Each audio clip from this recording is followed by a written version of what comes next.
Picnic Championships final there at Contender last start, winning by a big space. 3-9-5-4. Race number 6 on the program, the second leg of the quaddie. It's the Coonabarabran Showcase Sprint run over 1,100 metres, and Classy Rebel is the favourite here, $2.40, getting out to $2.70 now. Partners is on the second line at $5.50.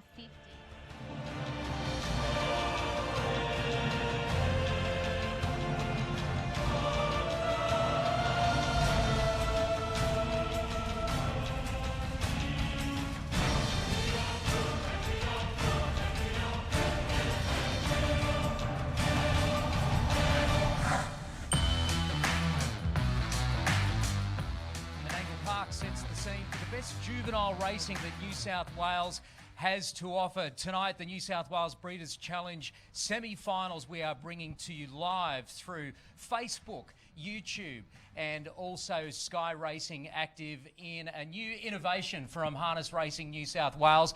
And it is great to bring it to you tonight. Hi everyone, I'm Ryan Phelan, and with me is Eloise Sohier. Good to see you, Eloise. Isn't this exciting? We're doing something fresh, vibrant and new, and there's plenty to look forward to tonight. There is plenty to look forward to tonight, and Ryan, it is a pleasure to sit alongside you. And of course tonight we will be right across the 3-year-olds in the semi-finals as they look to lock in their spot for this year's $1 million series. It certainly is so much anticipation out here at the park. And also too, we'll be doing the barrier draw for the 2-year-olds. Of course, they're all locked in for next weekend, so certainly a lot to look forward to, like you say. Isn't it great to bring you these live pictures here tonight? This is what it's all about. We're trying to put you there. We're trying to bring you on track and see these horses in the milling area, and what a great bunch of 3-year-olds we have. The market at the moment suggests that Titan Raider has been very solid, fixed odds favourite at $2.25. This horse is just in a purple patch of form. Barroom Banter did firm in a little bit today to $2.40, has just eased out of shade to $2.60 now. Those two dominate the market with Rocket Boy on the third line of betting. But as you can see, they're behind us here, so these are live pictures that we're bringing to you, and throughout the night we're going to be talking to a lot of key players that will be taking focus in these New South Wales Breeders' Challenge semi-final. A man that is going to take us right in there from Harness Racing New South Wales is Paul Cochrane, and he is in the marshalling area as we speak. Good evening, Paul. Looking forward to speaking to a lot of the key players here tonight.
Obviously, coming up in this race, we've got the Stain. He's been great around the Wagga area, as has Cassius Deck for the Bathurst. So while there is a lot of focus on Tish and Raider and Barroom Banter, and as you said, Barroom Banter smashed the Leeton track record back on opening night, and he's looking to be back in hot form. You'd have to say you can't rule out the other ones in the Stain and Cassius Deck, even just for a place here this evening, with a little bit more in their favour. Now, I'm a bit of an old boy when it comes to harness racing. I've been hanging around this game for quite a long time, so forgive me if I get a little bit nostalgic tonight, but I love the fact that Tishan Raider is trained by a guy by the name of Harry Martin. Now, anyone that knows anything about harness racing knows that he trained one of the best pacers throughout the early 2000s in double identity, of course, most notably winning a Miracle Mile. And he's always seemed to have a good horse in his stable, so it's terrific that he's got Tishan Raider, who has just really found a purple patch, as you mentioned, Eloise. He's now won 5 on the trot.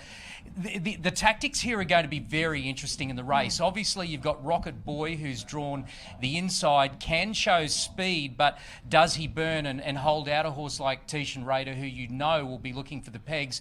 And then the big question mark is, what does Luke McCarthy do on Barroom Banter, who we've seen in his previous starts just likes to put the hammer down and run some time. So they look to be the three main protagonists. There you're seeing Tishan Raider on your screen. He's a nice big bold going type. He seems to just keep running good time. Menangle last start, he worked forward from barrier 10, so the fact that he's drawn just in on barrier 2, he's carrying the number 3 saddlecloth, but barrier 2 this evening, he led from barrier 10 last start, so you would have to think Glenn McElhenney will take advantage of that draw. He ran 152.2 last start. That is sizzling time.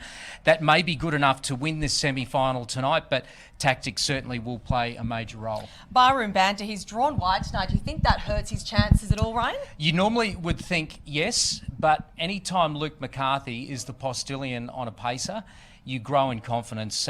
He's the best driver, I just think in New South Wales, but arguably in Australasia, and I think many people think that as well. Luke just knows how to get it done in big races and also to qualify horses. I mean, that's what we've got to remember with these semi-finals as well, that the first 5 qualify for the semi-finals. So even though you want to be winning this race and you want to be putting your best foot forward, you've also got to be keeping something in the locker, because you know you've got a big final in 7 days' time. So Luke does have to weigh a few things up in that regard. Does he absolutely put the foot to the floor with Barroom Banter and try find the top, or does he let Tishan Raider dictate early and maybe just try to work home in that final 800 metres of the race? Just looking at the fixed odds market on TAB at the moment, he's firmed up even further, Tishan Raider, 225 now into 220. I wonder whether that market suggests that speed pattern that we're talking about means that Tishan Raider will be holding the front in this race, because even though it touched 240 today, Barroom Banter, it's now at $2.70. Rocket Boy has been solid throughout, because this is the interesting scenario. If these two horses go to war, Tishan Raider and also Barroom Banter, you've got Rocket Boy most likely to be right on their hammer, and we know that he can finish off quite strongly. And it's interesting to see Eloise a bit of support now for the Stain. You spoke about the Stain earlier. He's been great around the Wagga area. Yeah, 14s into 12s, just out of shade to $13 now as well. So it's been given a bit of respect. Cashed Up is the next, easing out to $23 in betting. Bernie Hewitt will play a major hand tonight. Of course, he's going around in the Fillies race a little bit later with a very good chance in Ballerini. She takes on Antonia in that last of the semi-finals that we'll be showing you tonight. Just back on Barroom Banter, if I can, Ryan, just because he was here this time last year and he managed to do it as a 2-year-old, does the year difference, the fact he comes in as a 3-year-old, does that make a difference here tonight as well? He's been here before. What's really good that the stable has done with this horse, so Michael Stanley, of course, from Victoria is the trainer, but with COVID it's in a caretaking situation with the McCarthys, but Michael was able to take this horse up to the Brisbane Winter, and even though he raced well in difficult races like the Queensland Derby, just his 2 runs back at Leeton and also Menangle, of course, last start, as you mentioned, he ran terrific time there in 152.2. What I love about horses when they travel, they can just furnish, they can mature, and I think that is the case with Barroom Banter. He's a big, robust horse, and, you know, sometimes those horses can be, well, to use a relaxed term, a little bit unco when they're going through their juvenile racing years, but often travelling a horse for those long distances can furnish them in maturity, and I just wonder whether that's been the case with Barroom Banter, and he maybe has come back, dare I say, better as a 3-year-old, because as you mentioned, he broke the Australasian record for a 2-year-old in this very series last year, going sizzling time around the 150 mark. So obviously we know that he can run time. It's about reproducing it as a 3-year-old and going to that next level, and all the indications are from the last couple of runs, Barroom Banter has done that for the stable. So just looking at what the market is doing, it just keeps firming Tishan Raider. So there is Glenn McElhenney. He is the driver of Tishan Raider for trainer Harry Martin. looks nice and relaxed, doesn't he? He's not tossing the head around. He doesn't seem to be showing a great deal of sweat around any of the flanks or neck area. So he's nice and composed, which you want from this big bloke. If he's going to run time tonight, you want everything to be in order. So he's the one that the punters are suggesting is going to take out the first semi-final of the Breeders' Challenge for the 3-year-olds, Colts and Geldings. A reminder, plenty coming up tonight. We're going to be talking to a few of the key players, Amanda Turnbull, who I mentioned, and also Bernie Hewitt will be coming up a little bit later as well. And we'll be talking to Jared Alshan, a little bit later about his chances in the 2-year-old final next week, where we're going to see our ultimate Byron possibly step out as the favourite in that. So we'll be conducting that barrier draw live. It's going to be almost blankety-blank style. I can't say that we've busted the budget in getting the graphics and the like for the barrier draw, but hey, we're going to be bringing it to you live and fresh. So that's the purpose of tonight is to give all of our viewers tonight the opportunity to just roll with us live and give you everything as it happens. Another look at the market update as we've got 60 seconds before a start here. Tishan Raider will be your favourite, $2.15. Gee, Barroom Band has gone the other way, $2.40 out to $3 now.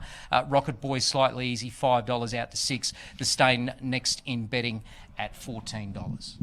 All right, the mobile's in position and we're about to get underway for the first of the semi-finals. This is race 3 at Menangle. Tishan Raider is your favourite. Fred Hastings will be our broadcaster tonight, as he is each and every week here at Harold Park, doing a wonderful job. And, well, if you're excited about the innovation that we're bringing you tonight, media-wise, courtesy of Harness Racing New South Wales, there's going to be some exciting things happening over the coming weeks as well in the lead-up to the Inter Dominion, which, of course, will take place at the end of November. Like a progressive horse that can continue through the grades, and she is the 1,000-metre horse in a 1,000-metre race. I cannot overstate enough how important that is. And when I'm doing form, I love these horses that have got a propensity for victory at 1,000 metres, and she is a 1,000-metre type. And I know I heard Brad McManus from Tab Touch on the Unhinged podcast, and he said they'd taken a $1,000 each way bet on her in the Winterbottom at $51. So someone's happy, and they'll be even happier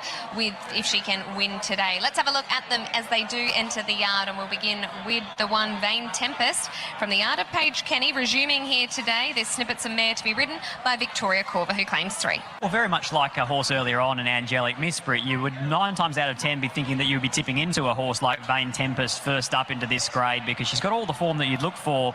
A winner 4 starts ago in a Class 5, a good strong victor 2 by a length and a half, running away from them from off the speed, and that was of course down the 1,000-metre straight at Pinjarra that day. So it's always tough to be making ground when horses do hug the outside fence and tend to skip away. But then went to a 3-year-old 62 plus and showed a lot of exciting potential, because she carried 59 kilos. She was beaten at the hands of Timely Outburst, who at that stage was undefeated. She then won a 3-year-old 62 plus in her own right. She beat Pink Carrots that day as a $4 chance, and she finished off her campaign at Belmont Park against the older horses in a graduation when she went around an easing even money favourite, but she just got caught up in a pocket that day. It was a heavy 8. Victoria Corver gave her the run of the race for the first 6-800. She was 1 out, 1 back, but then unfortunately there was a 3-deep train and she just couldn't get going when she wanted to. What you're seeing here on the screen now is Vain Tempest. She's got the red earmuffs on and she can be a little bit hot and she can get a little bit above herself, but she's a winner. 5 from 11 with 4 minors to go with it, and I love the recent trial. I think as long as she can get a half decent run here, Vain Tempest, then she should be right there in the finish. And I think just with her behaviour even more so, the flies are really bad. I can see flies just sitting on the rumps of these horses, and a few of them just getting a little bit bothered by them. Starfield Impact is the 2, now in the care of Simon Miller. Now this is an interesting mare.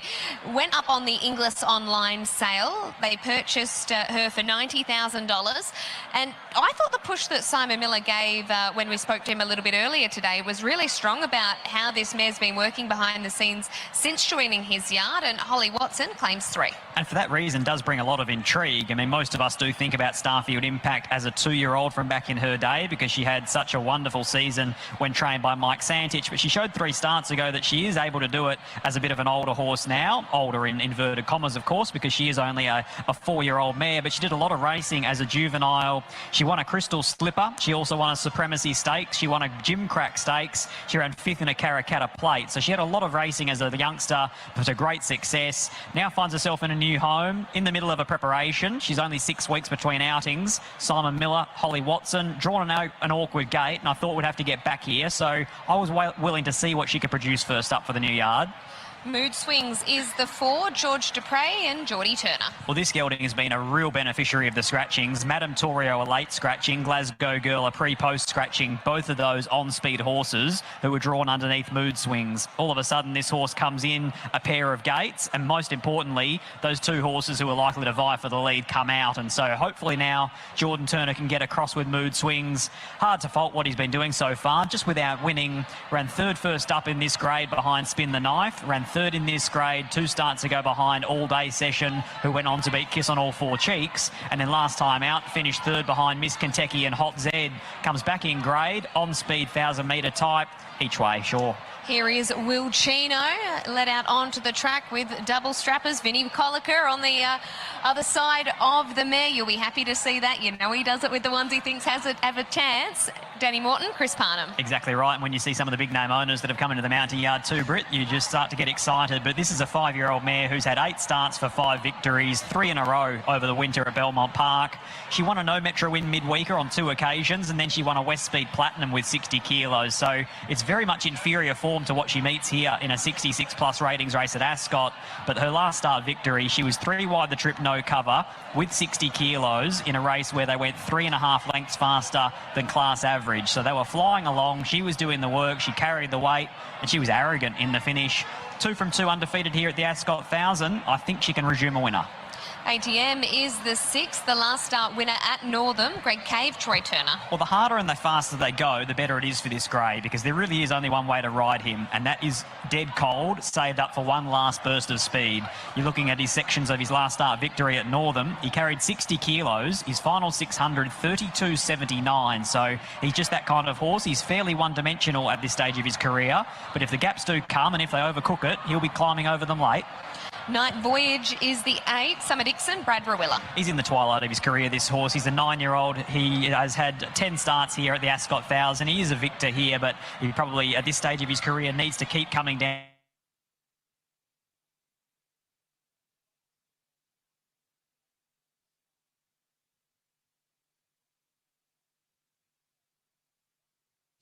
The time. So the qualifiers there are going to be Tishan Raider, Barroom Banter, Brado's Lad running a great race, Rocket Boy, and in that all-important 5th spot was Cashed Up. So they're the ones through to the final next week. We're going to talk about this race a little bit later. But now, I said to you tonight that I can get nostalgic, right? I think before that race, I might have even referred to Menangle Park as Harold Park. So really can you smack me every time I do that tonight? I sometimes get way too nostalgic. But here's the replay here. As we mentioned, tactics were going to be so important tonight, and it was really a gift lead for Tishan Raider. Luke McCarthy decided to just ease out ever so slightly with Barroom Banter and look for the position outside the lead. But, well, what could he do? Because up front, Glenn McElhenney was running a good tempo that he really couldn't get Barroom Banter close to him. Then you've got Rocket Boy behind the leader, and who ran a great 3rd was Brado's Lad, 3 back the pegs. And we've seen so often in these heats and also semi-finals here at Menangle that the fence position when they're running these sorts of times is crucial. That's why barrier draws are so important. It is very difficult when they're running these sorts of speeds that horses from the back can make ground. So we're seeing here the run of Barroom Banter, the fact that he's probably a couple of lengths doing it tough while they're running such good speed. His run was actually full of merit. But here you just see Glenn McElhenney, as he's done so often with Barroom Banter. This is where he's starting to put the foot flat to the floor and say to Barroom Banter, well, catch me if you can. At this stage, Rocket Boy is Still travelling well, and you thought, well, if it gets out, it might have something to offer. And Brado's Lad is under pressure in fourth. Outside of it there was the Stain, who, even though it had a good run, was just weakened over the concluding stages. Look for Cashed Up coming down the outside late to fill that fifth position. But this is where he really had to stand up, Tishan Raider, and he did. He delivered. He was solid in, I think, a 26-plus last quarter, and Barroom Banter was gallant in third. Rocket Boy just weakening in that photo for third and fourth with Brado's Lad, and as I mentioned, Cashed Up into fifth. All right, now tonight we're going to be doing the barrier draws for the 2-year-olds, the Breeders' final next week being the Fillies and also the Colts and Geldings. We've spared no expense tonight with the way we're going to do this barrier draw. We've actually gone back to the archives. We were so inspired by programs like Hey Hey It's Saturday and also Blankety Blanks. That's the sort of look that we've gone for here tonight with the finals that we're going to draw out for the 2-year-olds. So it's very much my pleasure to welcome in John Dummersney from Harness Racing New South Wales. He's asked me to introduce him as the cleaner for Harness Racing New South Wales, but of course we know he's a very important figure as the boss of Harness Racing New South Wales, and Mick Prentice, who's the integrity manager, who's going to be doing the draw for us. Good evening to you, gents. You don't have a microphone, but you can just wave to us. Can you just give us a wave? So do we have a shot of them? So well, I think. Can we cut to John and Mick? There we go. There they are. I just got there. I didn't want to, you to think that I was lying about our set. Look at that. It looks absolutely fantastic. And gentlemen, thanks for joining us. Now, the way this is going to work, Mick, you are going to draw out the first marble, which will be a number, and that will correlate to a horse. So once that number is drawn out, I will identify what horse that is, and then John, you will draw out a number which will be their barrier draw for that respective horse. So we're going with the 2-year-old Fillies final first. So Mick, roll away. Let's get underway.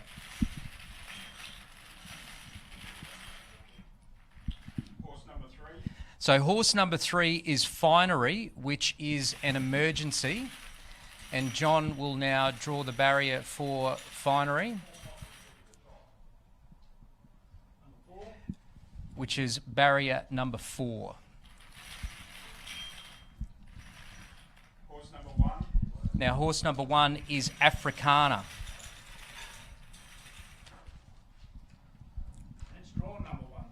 That's a great draw for Africana, who will obviously be a strong chance. Well, no, it's an emergency. My apologies, is Africana. Horse 7. Now, horse 7 is Miss X, who will definitely be one of the stronger chances. It's barrier 10. Barrier 10 for Miss X. Miss X does often get back. It's a sit and sprint type, so maybe that barrier draw won't concern it too much. Horse number 5 is Madrid. Now, Madrid, obviously trained by Jared Ulchin, will be one of the favourites. Number 2. Oh, it is drawn perfectly in barrier 2. So, correct me, do we have a barrier 1 drawn out there before? So it actually will start from barrier 1 if the emergency comes out, I think. So we'll check that at the end. Next we have... Horse number 4. Horse number 4 is Let's Party Baby, who ran 4th in its semi-final behind Captain's Queen. And it's drawn barrier 5. Horse number 10. Horse number 10 is Silk Cloud. Obviously a terrific chance for Belinda and Luke McCarthy. Great second behind Madrid. Number 11.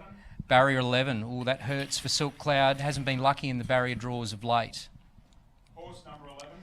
Horse number 11 is Steph. So Steph, who just snuck in to 5th in its semi-final. Number 12. It's drawn the widest of barrier number 12.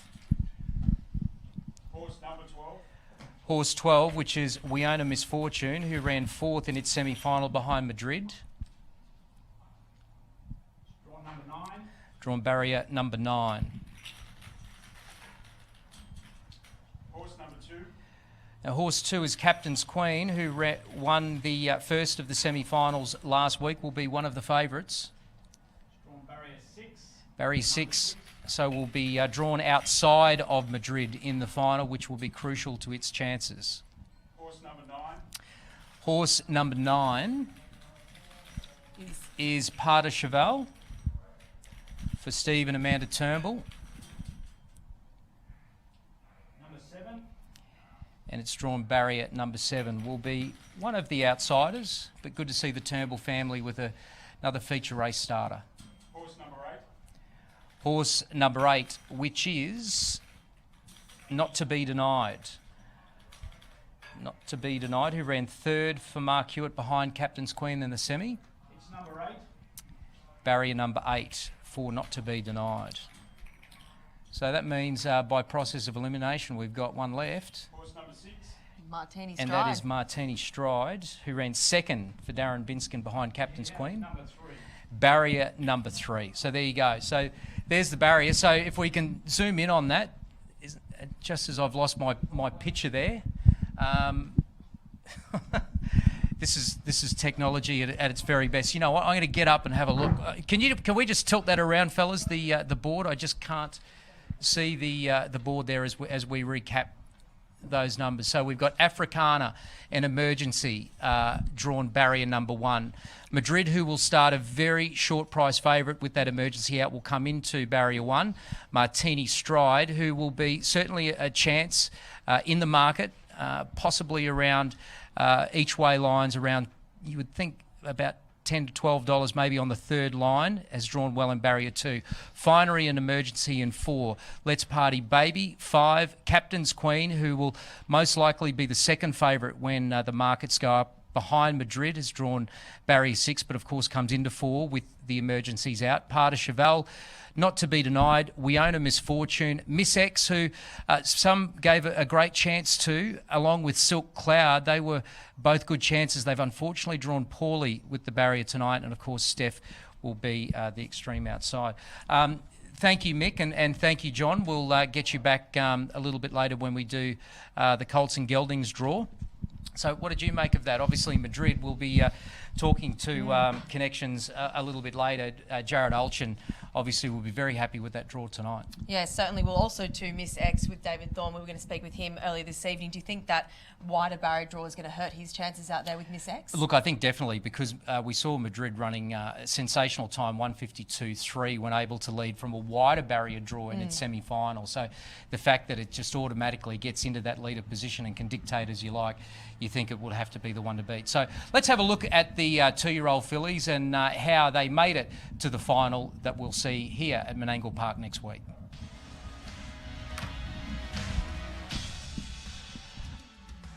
And also Zenzina as they straighten up. Captain's Queen goes into overdrive quickly. Put up 7 metres on Lulu May. Captain's Queen, he hasn't turned the stick on her. This is a great performance. Captain's Queen down to the line, a winner, an extending margin in 2nd spot, Lulu May. Macarena Maddie. Place Hope We Own a Misfortune, but if you're on the leader, Pas de Cheval, I think you're looking good. It's got about a 15-metre advantage now to the good of Steph, and along the inside is Africana. They'll fight out for 2nd, but down to the line, Pas de Cheval, too good. Followed by Mystical Jazz, Sweet Memory, Chrissy's Creek. She's lush into the home straight. Flare Up as a mighty leader and is going to race away and make a one-act affair of the fillies. He'd Flare Up first. 1 by 15 on the line to Kudos Albertina. Next hitting the line real hard. Madrid goes up on the outside. She takes the lead. He goes full bore. Let's Party Baby's trying to raise another effort. Miss X has made up a stack of ground, but it's Madrid packing plenty. And Madrid, Cam gets the double. The margin abbreviator will be the favourite, Come Say Hi, and then came Betters Beyond further out of the track, but Miss X is off and gone. Oh, she's pretty good, this filly. She's dashed right away. Let a look at her go. She's marched away from Betters Beyond, and Miss X way too good. Martini Strider's gone to the lead. Leads Let's Party Baby Steno. Can Dancer hits the line okay, but the leader still Martini Stride. It's come right away from them. Oh, Martini Stride, this is a big win. Martini Stride will beat Let's Party Baby. Our betting star hooking right to the outside is Art Thou Lexi, but out in front is still Not to Be Denied. It hasn't been shaken up as of yet inside the 100, doing it well. And Not to Be Denied will be another runner through to the semi-finals. 1 by 8 metres in 2nd finery. Back to the inside, We Own a Misfortune. Ebony Rocks is the only other one that could win. Steph tries to hold off Silk Cloud. Back to the inside is We Own a Misfortune. Silk Cloud and We Own a Misfortune. Driving We Own a Misfortune. What a We Own a Misfortune. Beat Silk Cloud. They were followed by She's a Caribbean. Lulu May, here's a telling time. Ideal in Dreams on the outside gets to its wheel once again. Lulu May though, Ideal in Dreams, Lulu May. Lulu May too good in the first. There into the outside, Alia's Hope. Leader Where You Been Twistin'. Back to the inner Rock and Roll Sass. It's Where You Been Twistin' on top. Rock and Roll Sasso goes up the inside and bang! Rock and Roll Sass. Rock and Roll Sass too good. Defeats Where You Been Twistin'. Dance with Sue didn't handle that home bend all that well. It's gone out to the centre of the track and is under pressure. But Mystical Jazz kicked away inside the last 100. Sprints away from Better A Girl who's battling away. She's Lush, gets out late, but Mystical Jazz, that's an impressive win. It's Captain's Queen in front, comes down past the 200 metre mark, 6 metres in front. In second spot, trying hard as Martini Stride. This lead quintet have got away from the others. It's Captain's Queen in front, having a late dip Martini Stride, but too late. And when the line has been reached, it's going to be Captain's Queen, the leader Madrid. Still 4 metres on Silk Cloud. There is nowhere to go for Miss X. She's climbing over them. It's still Madrid with around about 100 metres left to go. 4 metres in front of Silk Cloud. Miss X can't get a look, but it's Madrid in front close to home and she'll win another one. Madrid beats Silk Cloud, Miss X, and they dead set space the others.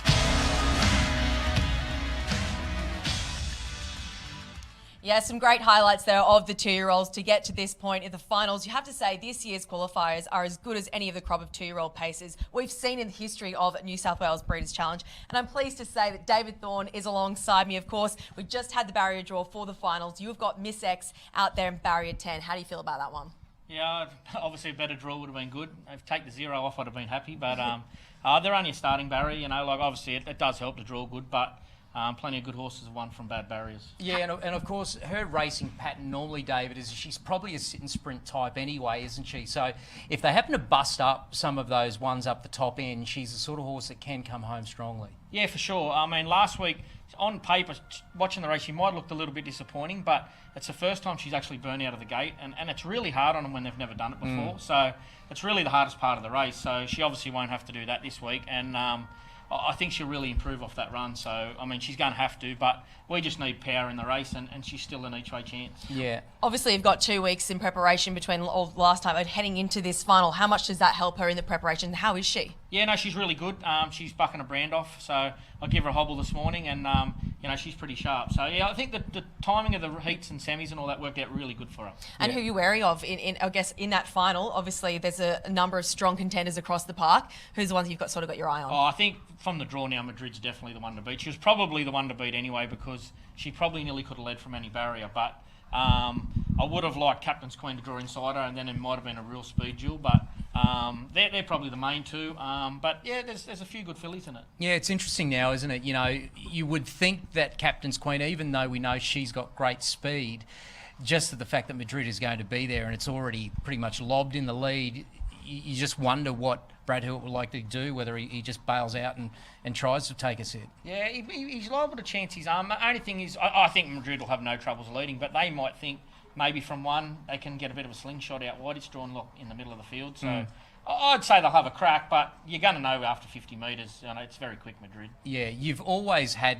good young horses in your stable for a long, long time now, and you've got another one tonight in the 3-year-old semi-finals for the Fillies, Antonia. Gee, love this horse. Never missed a place.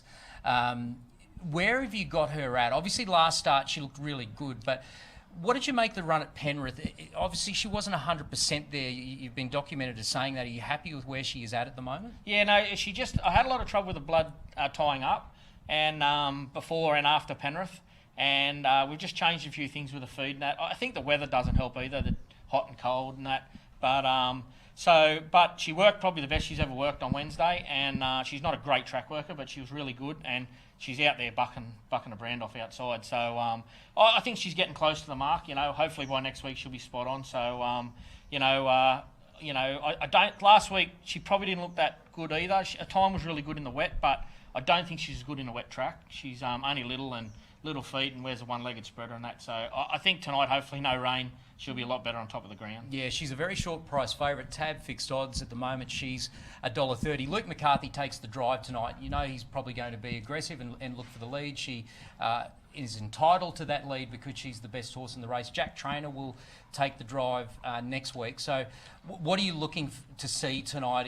Are you hoping to keep a little bit in the locker that when Jack gets on next week that she can be at her very best? Yeah, for sure. You know, I mean, in the heats and semis and all that, obviously you've got to try and win, but more importantly, you got a horse for the next week. You know, the finals are the big dances. So, I mean, we'll just do what she'll be going forward, looking for the lead, and hopefully she'll get there, and you know, she'll be very hard to beat. David, can I just say, just on that, McCarthy actually denied Antonia last year as the 2-year-old. It's funny this year that he's now going to be driving behind Antonia for a chance to maybe put her in the final. Yeah, that's right. It's funny how things work. You know, Jack got suspended and he was going to try and play the waiting game and get a stay in that, but it was just a little bit risky. So he decided to take his time, and it worked out really good because Luke didn't have a drive in the series. So it's hard to ask someone to drive him and then say, well, you're not driving in the final. So it was good. He didn't have a drive anyway, so he was happy. I rang him and asked him before I did anything, and he was more than happy to help. Yeah.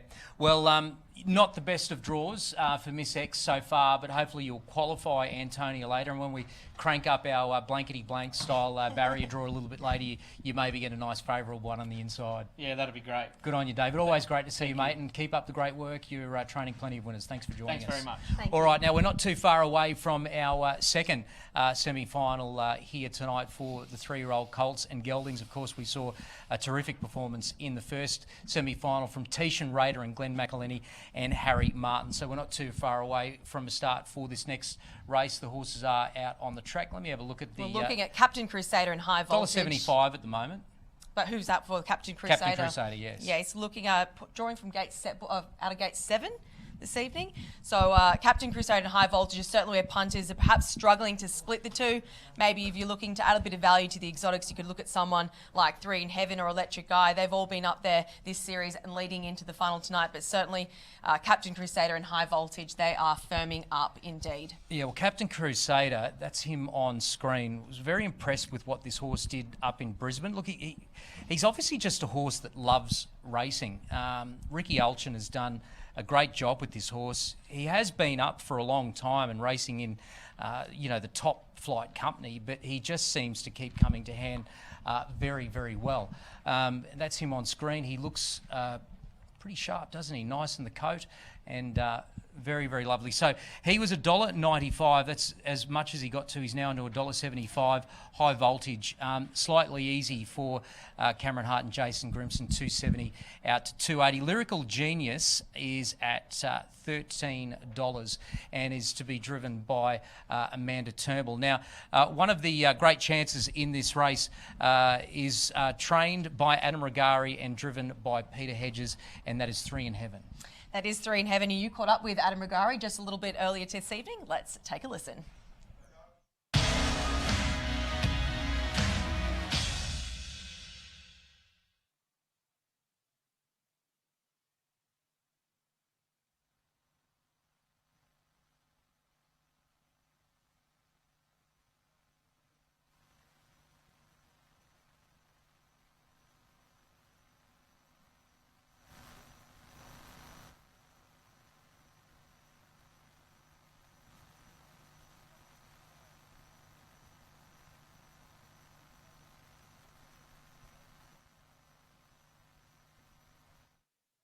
Well, it was great to see him win in Pop's memory, yeah. He showed great speed there and obviously great strength as well. This is a step up again. Do you think he can handle it? It is a massive step up for him. He's got a lot of high speed. The one next to him's probably got, he just crossed him last week. He'll be just coming out and getting a position. If he gets the one inside, he'll be handing over to a couple of the better ones. How do you view this heat? I guess the bookmakers have got Captain Crusader and High Voltage looking as a 2-horse race, but do you genuinely see it that way, or do you think this could be the most risky of the heats where perhaps a favourite could get upset? No, I think they've proven they're pretty good 3-year-olds. Our guy's just a country horse. He's got there with his speed, but he's just going to have to find a spot and try and run top 5. Yeah, well, hopefully you can qualify tonight, not just for yourself and your family, but of course your grandfather's great memory. He's a legend of the sport, so good luck tonight. Awesome, appreciate it, thank you. 3 in heaven. He's drawn well this evening, Ryan. You'd have to say he's definitely in for a chance to at least replace. You know, it's going to be interesting to see what Peter Hedges does, because we know Michael Formosa is often an aggressive drive with Pop's Boy. He will be trying to get up to the lead as closely as he can. He won't want to take on Captain Crusader, but will hopefully be trying to get that position behind the leader. So maybe tactics are a big part here for Peter Hedges. Does he just restrain and try go 3 fence? We know High Voltage will be going forward. I wouldn't be surprised if the map could work out very similar here to what we saw in the previous semi-final, where Captain Crusader is able to get across and lead, and High Voltage probably won't jazz out too much and just try to get a soft enough position outside the lead without having to burn too much energy. But it's a few horses with speed up on the inside. Even though Electric Eye, Luke McCarthy has admitted that horse really isn't where he wants it to be, will certainly be looking for a position, maybe one out and one back as well, pressing forward. We know Amanda Turnbull will be trying to get Lyrical Genius into a good position there as well. So tactics will be very important, but punters are saying that Captain Crusader is the one to beat. Just in again now, so touched $1.80, and as soon as it got to $1.80 on TAB Fixed Oz, punters said, yep, I will take that. It's now into $1.70 is Captain Crusader, winning its heat from barrier 1, beating Rocket Boy on that occasion. That was back on the 12th of October, ran 152.9. He's just been so competitive at the top level. He deserves to be favourite. He's the horse to beat. As I mentioned, he was terrific in Brisbane. I loved his performances at the top level there. He ran second in the Queensland Derby and also the Redcliffe Derby behind some really smart horses. But High Voltage, no pushover either. His only failure this time in was when he had a bit of an issue. They went mad early in that particular race. He is a fast beginner and he can do work. He certainly looks to be the main danger. You could argue that he maybe hasn't taken on the A-grade company that Captain Crusader has, hence why he probably is on the second line, and then away to those. You're probably looking at Electric Eye and 3 in Heaven, but that money just keeps coming. It does. It keeps firming up there for them. So Captain Crusader, $1.65 now, $3.50 now for High Voltage. He's going to put himself in a forward position here. He was able to win his heat, leading all of the way, and he hadn't had a great deal of, well, he hadn't had a lot of runs since returning from Queensland in the lead up to that. So I would expect that he would be rock hard fit going into this semi-final with the Group 1 next week. So I'm sticking with him on top. He's getting pretty skinny though at 160. Lyrical Genius has the ability, but maybe just not quite the brains yet. He's the son of some beach somewhere. They can be a little bit quirky, but I know that Amanda Turnbull believes that he's definitely good enough to be in a series like this. He just has to bring his A game. I'm throwing in the 5 Electric Eye for third. He's another that's probably not at his best at the moment, but his best is good enough. And High Voltage, we'll learn a lot more about this horse tonight. He's been very good so far for Jason Grimson, but this is his biggest test from the gate. If you're looking for extended coverage out of Menangle as well, make sure you download the Sky Racing Active app. Ryan Phelan heading the coverage out trackside at Menangle this evening, and these barrier draws for the Group 1s will also be run after the semi-finals are run also. So extended coverage from Menangle over on Sky Racing Active. 7, 11, 5 and 2 for Fred Hastings. 160 the price about Captain Crusader. Semi-final. A reminder, we're going to be conducting the barrier draws tonight for the 2-year-olds New South Wales Breeders Challenge. We'll be doing the Colts and geldings after this with our barrier draws. So shortly we'll be heading up to Fred Hastings. Before we do, one last look at the Tab Fix market. It is $1.60. Captain Crusader firms all the time. Let's join Fred Hastings for his call of the second Breeders Challenge semi-final for the 3-year-olds. This is race 4 at Menangle. Coming up well. This is the second of the semis, and the Breeders Challenge 3-year-old Colts and geldings final picture will be complete in a bit under 2 minutes from now. Stand by for a start. Mobile swings in. Down to the mile pole. They're ready. Racing. Beginning quickly on the outside, High Voltage. Captain Crusader's going to race him, and these two favourites are going to go toe-to-toe early doors. Captain Crusader gets to the pegs first. It's game on because High Voltage wants a piece of the action, and they are going like last week's payout of the straight. They're the best part of 10 metres in front of Electric Eye. Pop's Boy's back on the inside, and then came 3 in Heaven. Sunshine Pepper was next, racing on the outside of Major Bracken as Captain Crusader retains the lead, and High Voltage Voltage grabs his back. In the meantime, there's a gap of about 6 metres away, then to Lyrical Genius, and then came well back Western Bill, and at the tail end of the field as they work into the back straight now was Hell of a Memory. They went 25-8 for the 3-year-olds, 25-8 first quarter, and as they worked their way down the back, the leader was still Captain Crusader, 4 metres High Voltage, Electric Eye without cover. Pops Boy covered up 3 markers and fourth, and then came further back in the field, then one of the real boulders in the race, Sunshine Pepper, 3 in Heaven. They were followed by Lyrical Genius, well back Major Bracken, and the last pair are Hell of a Memory and Western Bill, 29-3 the second quarter, half in 55-1 as they work down with 500 left to go, and Captain Crusader is travelling strongly, gets 8 metres in front of High Voltage being reined up. Pops Boy got to third, Electric Eye is yielding ground, Sunshine Pepper's running an almighty race as heads were turned, and Lyrical Genius trying to get into the action, but Rick Alchin says, let's go big boy, and down to the 200 metres, Captain Crusader has put bait to them. It's raced the best part of 10 metres in front. There's a wall of chasers. High Voltage, Lyrical Genius still there. Pops Boy zooming home late as Major Bracken, but Captain Crusader is going to spank them.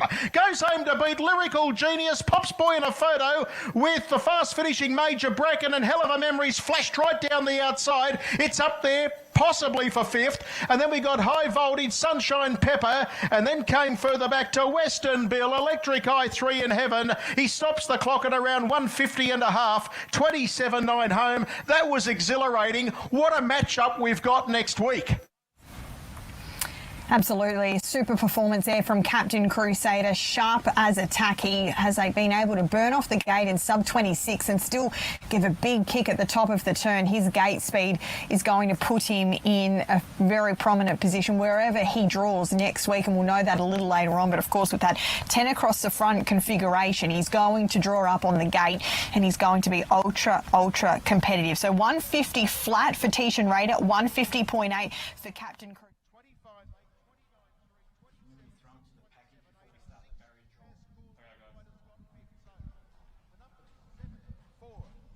9 and 6. It was 12 3/4 by 5 1/4, and Captain Crusader by Captain Treacherous.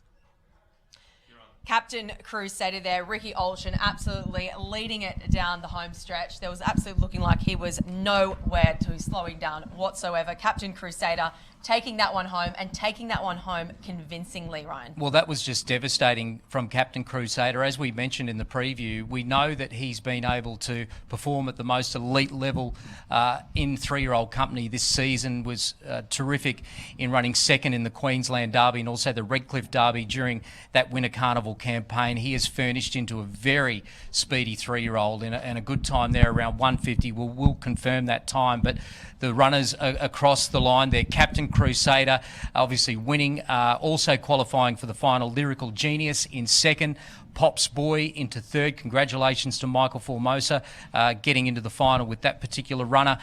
Major Bracken for Steve and Mitch Turnbull finishing fourth, qualifying as well, and Hell of a Memory for Peter Burks and also Sam Hewitt. So I guess where the big surprise with that particular semi-final was that High Voltage, who was the second favourite, failing to qualify. Yeah, certainly was. And it's nice to see, like you said, Michael Formosa, Pops Boy, he won the Breeders' Challenge in 2014 with Ultimate Art as a 4-year-old. He's obviously looking to replicate that, and he is right on track to do so with that 3-year-old in Pops Boy. A nice run tonight, placing third, certainly going to be there in the final. Yeah, Ultimate Art, a terrific Grand Circuit pacer for Michael Formosa. It's going to be interesting to see what TAB Fixed Odds does with this market, because even though Tishan Raider was brilliant in running good time and terrific as well, was Luke McCarthy's runner in finishing second, Barroom Banter, in that first semi-final. You could argue just in the devastating nature that Captain Crusader won that, he could press to favouritism, but obviously it's going to come down to the barrier draws, which we'll do a little bit later. We're going to throw to Paul now, who is with Ricky Alchin, the winner, Captain Crusader.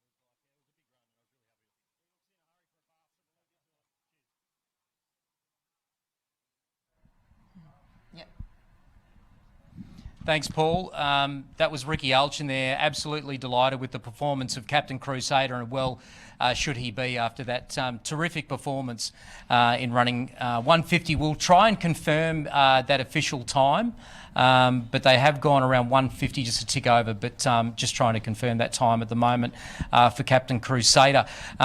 If you just joined us, the qualifiers from the first semi-final were Tishan Raider, Barroom Banter, also Brado's Lad, Rocket Boy, and Cashed Up from the first semi-final. The second semi-final there, Captain Crusader, Lyrical Genius, Pops Boy, Major Bracken, and Hell of a Memory. We'll be doing that barrier draw a little bit later, which we're streaming to you live on Facebook, Sky Active, and also the Racing New South Wales Facebook, Harness Racing New South Wales Facebook page. So thanks for being with us tonight, and we're going to bring you all of that action live and up to date. Yeah, we certainly are. Well, let's. You caught up with Amanda Turnbull earlier this evening, and let's take a listen to that.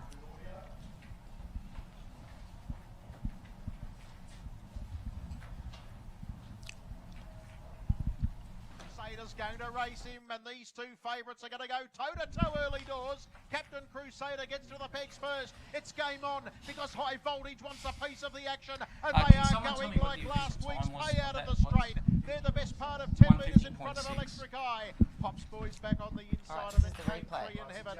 Sunshine Pepper was next racing on the outside of Major Bracken as Captain Crusader retains the lead, and High Voltage grabs his back. In the meantime, there's a gap of about 6 metres away. Then to Lyrical Genius, and then came well back Western Bill, and at the tail end of the field as they work into the back straight now was Hell of a Memory. They went 25-8 for the 3-year-olds, 25-8 first quarter, and as they worked their way down the back, the leader was still Captain Crusader, 4 metres High Voltage, Electric Eye without cover. Pops Boy covered up 3 markers and fourth, and then came further back in the field, then one of the real boulders in the race, Sunshine Pepper, 3 in Heaven. They were followed by Lyrical Genius, well back Major Bracken, and the last pair are Hell of a Memory and Western Bill, 29-3 the second quarter, half in 55-1 as they work down with 500 left to go, and Captain Crusader is travelling strongly, gets 8 metres in front of High Voltage being reined up. Pops Boy got to third, Electric Eye is yielding ground, Sunshine Pepper's running, an almighty race as heads were turned, and Lyrical Genius tried to get into the action, but Rick Alchin says, let's go big boy, and down to the 200 metres, Captain Crusader has put pay to them. It's raced the best part of 10 metres in front. There's a wall of chasers. High Voltage, Lyrical Genius still there. Pops Boy zooming home late as Major Bracken, but Captain Crusader is going to spank them. Goes home to beat Lyrical Genius. Pops Boy in a photo with the fast finishing. Impressive run there from Captain Crusader. Of course, that wasn't Amanda Turnbull. That was the 100% replay of the Colts and Geldings semi-final. We are now going to turn our attention, though, to the 2-year-old Colts and Geldings ahead of the barrier draw for next week's final. Ryan, over to you. Thanks, Eloise. And I can hear a nice hit of rain that's come over Menangle Park at the moment. So it's great that they've had those electrifying times so far. How that will affect the track a little bit later, we'll have to see. But we're going to do the semi-final now for the Colts and Geldings for the 2-year-olds, which will take part next week. We've got Mick Prentice back with us, and of course John Dummersney with our fantastic set here for the New South Wales Breeders' Challenge. Did you say Peter Volandes said that I was having a go at him or something about this set? No, all I said was the Everest had the same similar set, so Peter's, we're following him, of course. But that's what you've done for years, hasn't it? Just stolen all of Peter Volandes' good ideas? Followed him all the way. Yeah, well, it's working a treat at the moment, John. So let's do the 2-year-old Colts and Geldings now. So as we said before, we're going to draw out a number, and that will be the horse. I'll read out what horse that is, and then John will draw out the barrier for that particular horse. So Mick, roll away. Horse number 12. So horse number 12. But Baxter Red's got a handy lead down the straight. Promising's moving into second, but in front on the line, Baxter Red was untouched. Second will go to Promising, third St. Veron, and then came Better Keppel, I think, just in front of All-Stars Frankie, who was out wide. He goes ready, he's given it a couple of cracks. Down the outside, Chatter Up, further out there, coming home, Skyfall Benchmark. The favourite's gone, Skyfall Benchmark. They hit the line, and Skyfall Benchmark in a boil-over has beaten Chatter Up. My Ultimate Ronnie, have a look at it go. It is going to cruise away. Just wanted to swish the tail a bit, but that is as easy as you like. Off your Rocker Crocker second, Dougie Sloy third, Mahomes fourth, then Rockin' Penny. They were followed by My Ultimate Skeeter, My Ultimate Cobber. It's My Ultimate Byron. He's still 10, 15 metres in front of Dougie Sloy, who's trying very hard.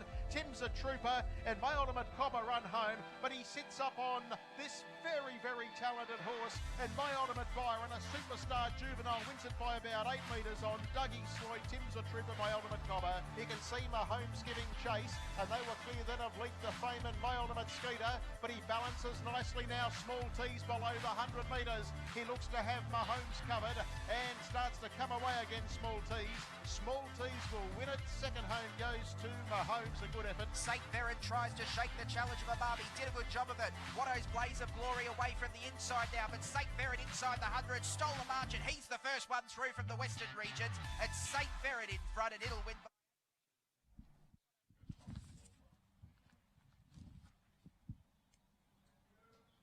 Okay, well, that's how they qualified for the two-year-old Colts and Geldings semi-final for the New South Wales Breeders' Challenge. We've got Mick Prentice and also John Dummersney back to do the draw. Did you say Peter Volandis had a bit of a crack when I said that our blankety-blank style barrier draw was a bit kitschy? No, this is what they use for the Everest. You draw the marbles out, and as always, we follow what they do in the Everest, or they follow what we used to do in the Miracle Mile. So Right. it's all the same. It's worked a treat for you for a long time now, just stealing Peter Volandis' ideas, isn't it? Well, we will continue to do that. Good on you, John. John Dummersney, always great to have his company. So these are the two-year-old Colts and Geldings.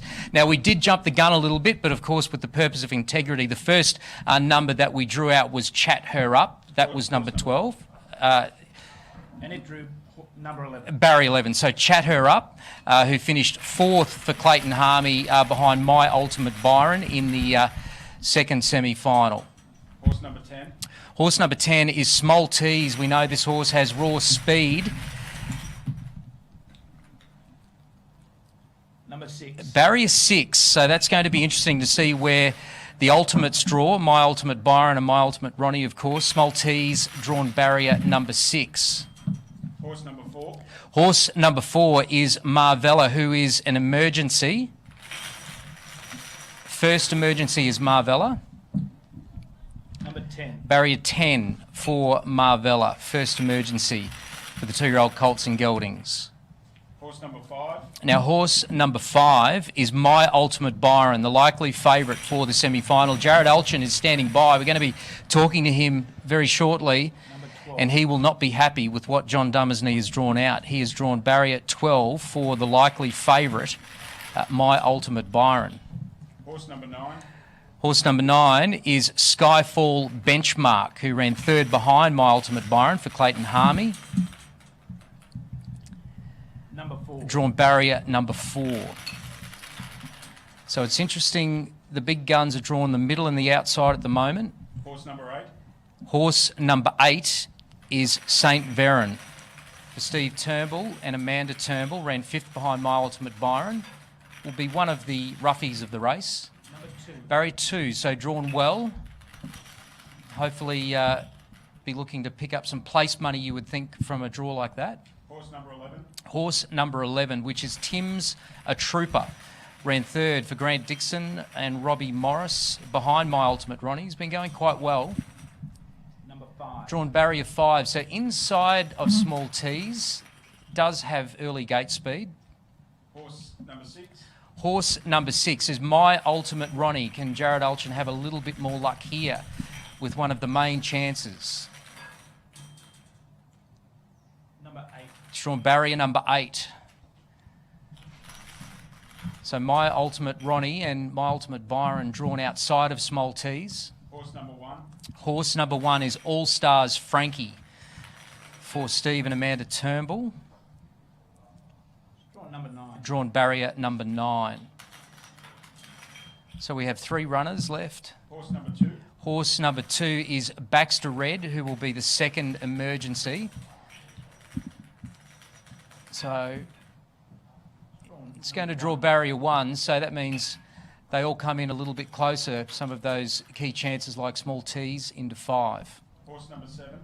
Horse number 7, which is Saint Crusader.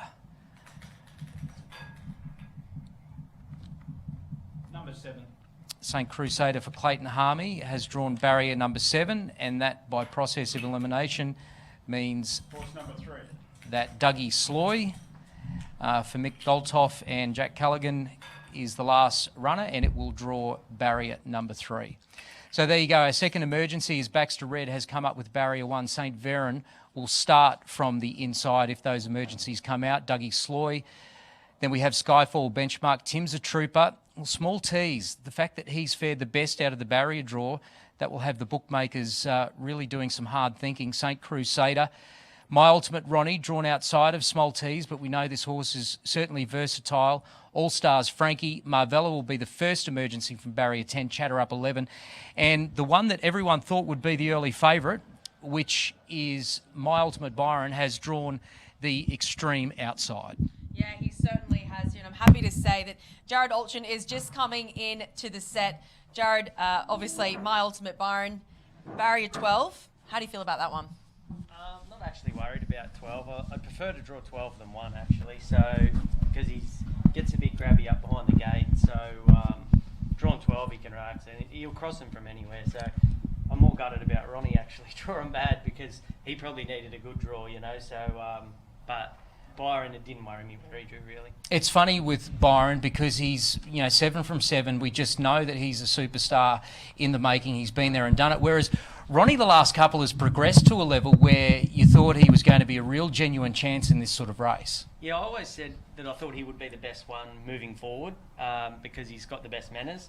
But in saying that, he's probably improved a bit earlier than I thought he would. So to draw barrier 8's not ideal, but it gives he doesn't have to be up there, you know. Like if him and Smoltese go to war, Byron and Smoltese go to war, I think he's the only possible winning hope. Yeah. In my opinion, if they go to war. So I've got 2 horses, they're fit, they're well, they haven't drawn good, but I wouldn't be swapping them for any others. Let's focus on Smoltese and Byron. You say that they're fit and they're well. How are they tracking heading into this? Obviously, a little bit of time off. Has that suited them?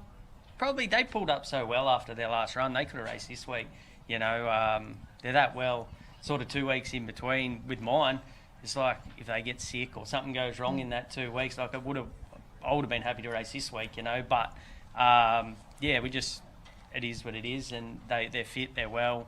We just got to get them through this week, and they should be all right. We know Cam Hart has driven both of these horses in the semi-finals. He has a leaning towards Byron and said that he's committed. Does the barrier draw change any of that? I think it'll only better his chances of driving Byron. Ronnie's drawn in no man's land there, where, as I said before, it didn't worry me where Byron drew because I think he'll lead. So just only reason I say that is too because we held Mahomes out of the gate in a 25 and 4 first quarter in the APG, and Mahomes crossed Maltese on the bit, you know. So I just putting a line through that. I think, pardon me, he'll cross and. He can get out in 25 and 4 and still run home in 27. You know, he's going to take a bit of beating. I would say, looking at that, other than my 2, Dougie Sloy's the other one that's fared well in the draw. I think he's going to be a big hope. Drawn in close there, doing no work. You know, regardless, the fact that you've qualified 2 very impressive juveniles for Turnbull Park, and you as a young trainer suggests that you've got a pretty keen eye when it comes to shopping for these horses and getting them up and ready. You must be delighted with how the young ones have come along. We've had a super season with the babies this year, you know, like we've had a few bad years coming into it, but this year we just got, as a whole, we've got probably 10 really nice 2-year-olds, you know, and it's a credit to Turnbull Park. Like, they had a few bad years there, buying, and to his credit, he just kept backing up, said my luck's bound to change, and it has, and so I just hope for Scott and Jody that they can win another big one. What about the breeding of these? Because you know, there's some beaches, they just rip and run, don't they? They can run some time, but Bettor's Delight are horses that tend to even get a little bit better as they get older. Is that how you view these 2? Yeah, 100%. And I think Ronnie's just going to keep getting better, and he's got the best manners. And after the race the other day, after 2 heats the other day, the semis, Cam said, I wish Ronnie had, I wish Byron had Ronnie's manners. He said, be a freak, because he just gets out and run and gets a bit like hot. But I think if you did settle him down, he wouldn't be the horse that he is. You know, I think that's he likes to run, and you just got to let him run. Yeah. Hey, Jared, I thought we were being very unkind in bringing you in here and then serving up that barrier draw to us, but the fact that you are so confident in your two horses, particularly My Ultimate Byron after drawing barrier 12, only fills people like me with more confidence in backing him in the final next week. So best of luck, and as I said again, congratulations on top qualifying two really great horses and a great job. Thank you. It's it's an honour to have these quality horses, and I was bound for two bad barriers because Madrid got a good one. So yes. When Madrid drew good, I knew they'd both draw bad. So, all good. Good on you, Jared. Thanks for joining us, and good luck with Madrid as well. Thank you. Okay, let's go to Paul Cochrane, who's outside in the milling area.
The two-year-old Colts of Geldings final. Just something we do need to point out, Chatter Up is actually an outside barrier draw horse. So even though it came into 11, it will start from the outside of the front. So just quantifying that for the Breeders' Challenge for the two-year-olds, Colts and Geldings. Yeah, certainly. Well, we're going to look ahead to the next semi-final. Obviously, Paul was just chatting there with Amanda Turnbull, and we had a more detailed chat with her earlier this evening.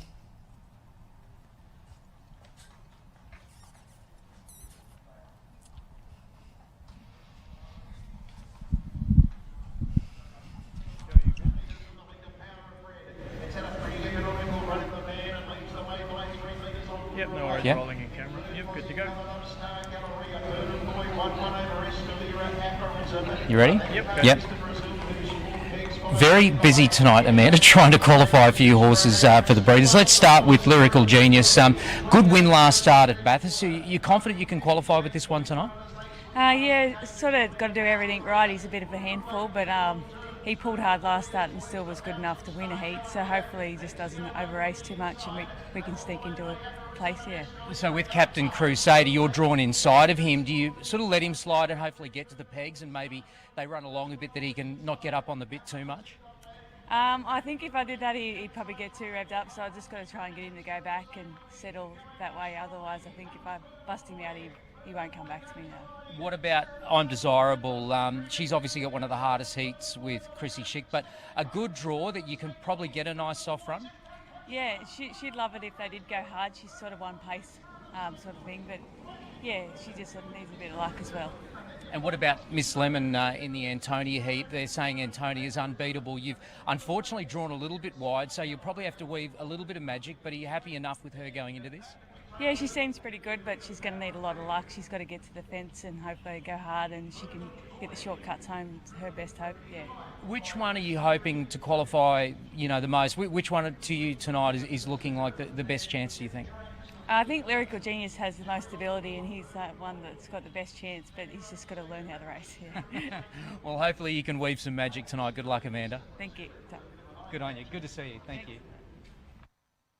Amanda Turnbull there obviously caught up with her earlier this evening. She is driving I'm Desirable in this next three-year-old Fillies semi. Now, Chrissy Schick, though, she is the firm favourite heading into this one. She's a classy filly, Ryan, even despite an outside draw. Yeah, deserving favourite.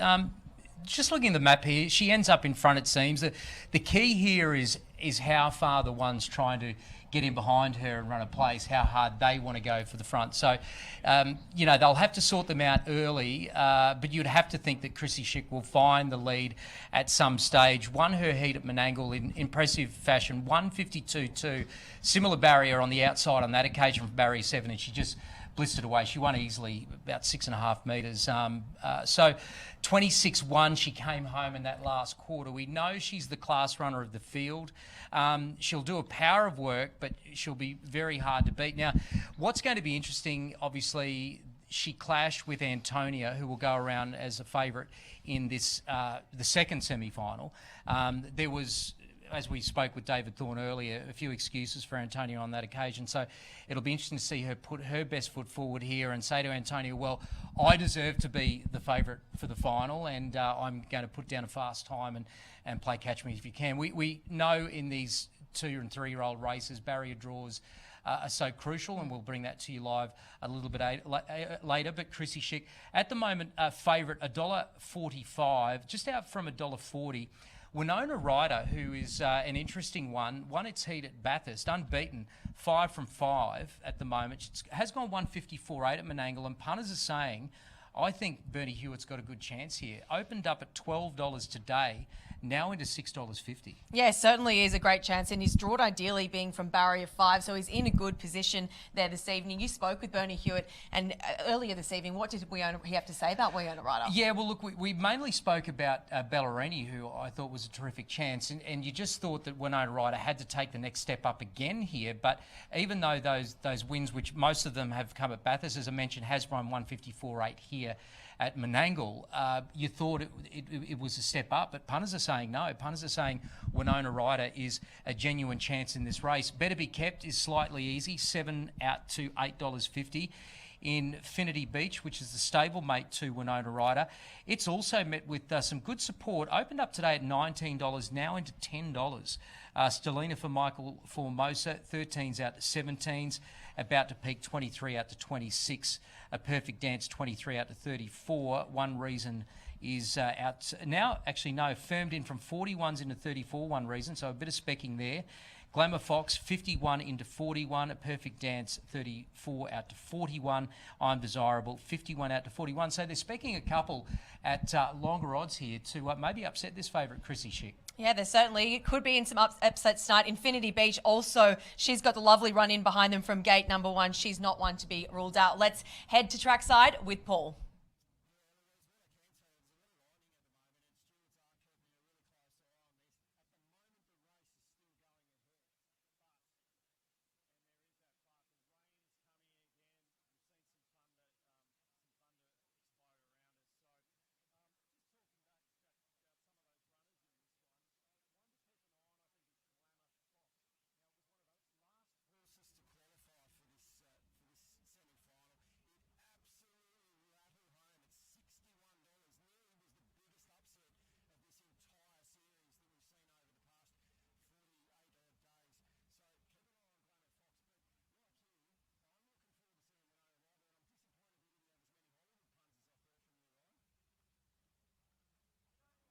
Certainly is going to be one to look out for tonight. You're excited. We're excited, Paul.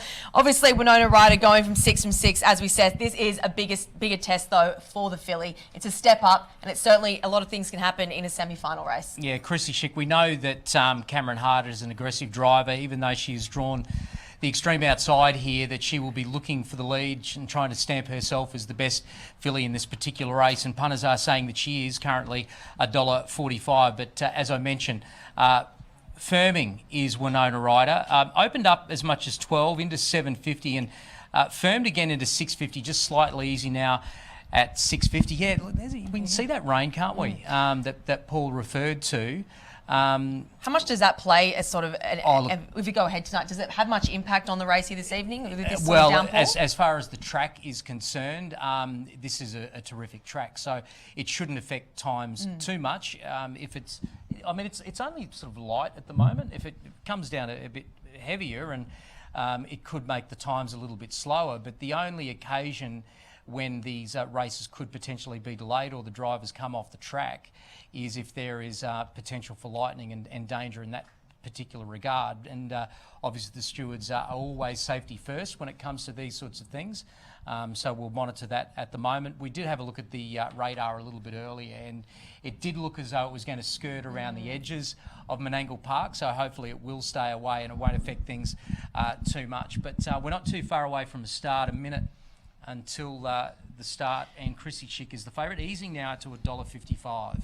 Ryan, you'd have to say, if you're looking to add a little bit of value to the exotics, looking for a bit of a smoky odds, some value, where's your money going tonight for this race? Oh, look, I think Chrissy Chick just wins. If I'm to play an exactor in this race, I thought Better Be Kept looked to be a strong Quinella chance here for me. Its win at Menangle was quite good at 155.6. There's plenty of speed inside her. I just think she's a definite, place chance. So I would probably be playing 12 from 6, but the market is saying that I'm wrong because the market at the moment is saying Winona Ryder, he's now under $5, can upset Chrissy Chick, who's out to $1.60 from as low as $1.40, and Winona Ryder as much as $12 today, $6, $6.50, $5.50, now further into $5. Better Be Kept is kept safe at $7. Infinity Beach on the next line at $13.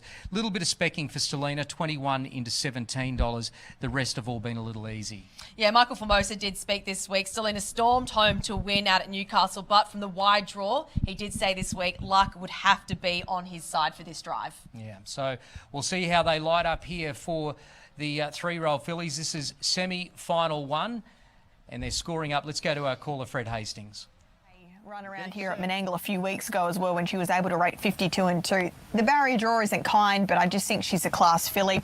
I know I've been babbling on about this girl a little bit this week, but I think the two Glamour Fox is an each-way play in this race. She's $41 and $5 a place. I thought her heat effort was great. 12, 2, 6 and 5 for me. Let's join Fred.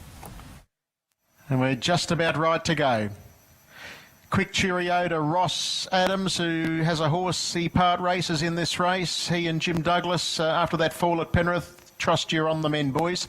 We're set to go, racing, and Stelina showed no speed early doors, and getting away quickly was Better Be Kept. Going with it as Winona Ryder, and they're matching motors as they head past the post around to go. Better Be Kept is going to press on, look for the lead. Behind those then on the outside was About to Peak, and then came A Perfect Dance as they worked down and out of the straight. Chrissy Chic has been able to slide into the 1-1 in the early stages. They were followed by One Reason, who's racing back on the inside of Glamour Fox, and then came further back Infinity Beach, followed then by I'm Desirable, and well back in the field is Stelina. First quarter 27-1, and as they approached the 1,000 in driving rain, the leader was Better Be Kept, the margin 6 metres. Second is Winona Ryder. It's on the leader's back, and back on the outside working without cover was About to Peak. Then came Chrissy Chic. It's racing one by one. Back on the inside was A Perfect Dance, and they were followed by Glamour Fox. 3 back in the running line, covering up One Reason. Well back I'm Desirable together with Infinity Beach, and seeing them all is Stelina. They work their way off the back straight, approaching the 600 metres in the cages. 30 and 2 the second quarter. 57-3 the half, and the leader still is Better Be Kept, leading by 3 metres on About to Peak, edging closer. Behind the leader Winona Ryder. Chrissy Chic is poised to pounce on the outside, and then came Glamour Fox, who'll follow Chrissy Chic home, and back on the inside as they near the turn is A Perfect Dance, and I'm Desirable heads the remainder as heads were turned. Chrissy Chic out and running. Better Be Kept is the leader. Coming at it on the outside, the favourite Chrissy Chic. Back to the inside as Winona Ryder, and then came Glamour Fox, who's trying to wind up, but Chrissy Chic hitting top gear. Favourite goes to the lead and darts away from Better Be Kept and Winona Ryder, and it's all Chrissy Chic. Too good. Chrissy Chic will beat. Second home Winona Ryder. Third up was Better Be Kept, and then came for fourth A Perfect Dance, and I reckon Glamour Fox got that all-important fifth spot ahead of One Reason,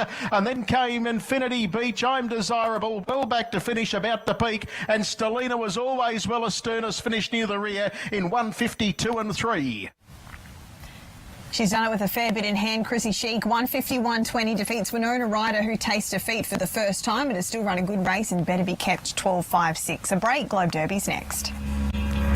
Desperate for changing. Winona Ryder, it got second. Third in the race will go to the early leader, Better Be Kept. Now fourth goes to 3, A Perfect Dance, who's run a good race. And that 5th spot we stand by for. It does go to number 2. So it's 12, 5, 6, 3 and 2 in 152.3. Winner scored by 4 3/4 metres. There was a head separating second and third. Quarters 27-1, 30 and 2, 27-9, 27-1. And Chrissy Chic, a Bay Filly 3 by Major Renard out of Beach Baby Beach. Cam Hart and Jason Grimson combined to win race number 5. Chick there playing it out just as the punters imagined. Coming home the home stretch, there was no stopping her there. Followed in by Winona Ryder. It's exactly as they picked it. That was a terrific drive by Cameron Hart. You were very confident a long way out, weren't you? He didn't necessarily get too impatient out of the barrier draw off the arm, was able to find that beautiful position trailing up. And, turning into the top of the straight, you just knew she was going to win the race. So, Chrissy Chick in 152.3, a terrific time. Of course, she ran 152.2, so faster in her heat at Menangle, but we know that she won that with plenty of hands. So, across the line, it was Chrissy Chick. Winona Ryder up the inside was able to just grab second from Better Be Kept. So, those two running second and third. Fourth across the line was A Perfect Dance. And 5th was Glamour Fox. So they are the qualifiers from the first heat of the semi-finals. As we have a look at a replay there with the rain starting to come down, let's take Fred Hastings' call once again. We're set to go racing. And Stelina showed no speed early doors, and getting away quickly was Better Be Kept. Going with it as Winona Ryder. And they're matching motors as they head past the post around to go. Better Be Kept is going to press on, look for the lead. Behind those then on the outside was About to Peak, and then came A Perfect Dance as they worked down and out of the straight. Chrissy Chic has been able to slide into the 1-1 in the early stages. They were followed by One Reason, who's racing back on the inside of Glamour Fox, and then came further back Infinity Beach, followed then by I'm Desirable, and well back in the field is Stelina. First quarter 27-1, and as they approached the 1,000 in driving rain, the leader was Better Be Kept, the margin 6 metres. Second is Winona Ryder. It's on the leader's back, and back on the outside, working without cover, was About to Peak. Then came Chrissy Chic. It's racing 1 by 1. Back on the inside was A Perfect Dance, and they were followed by Glamour Fox. 3 back in the running line, covering up One Reason. Well back, I'm Desirable, together with Infinity Beach, and seeing them all is Stelina. They work their way off the back straight, approaching the 600 metres in the cages. 30 and 2 the second quarter. 57.3 the half, and the leader still is Better Be Kept, leading by 3 metres on About to Peak, edging closer. Behind the leader, Winona Ryder. Chrissy Chic is poised to pounce on the outside, and then came Glamour Fox, who'll follow Chrissy Chic home, and back on the inside as they near the turn as A Perfect Dance, and I'm Desirable heads the remainder as heads were turned. Chrissy Chic out and running.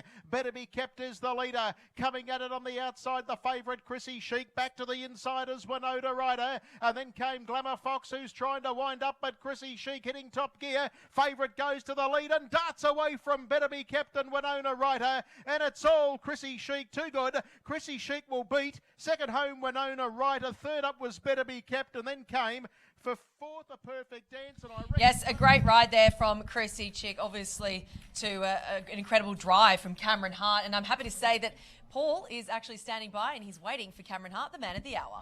Pretty impressive, wasn't it, Eloise and Ryan? Actually, I asked Cameron just to do a little bit of circle work for us here to kill some time, so we come back to you. Here he is.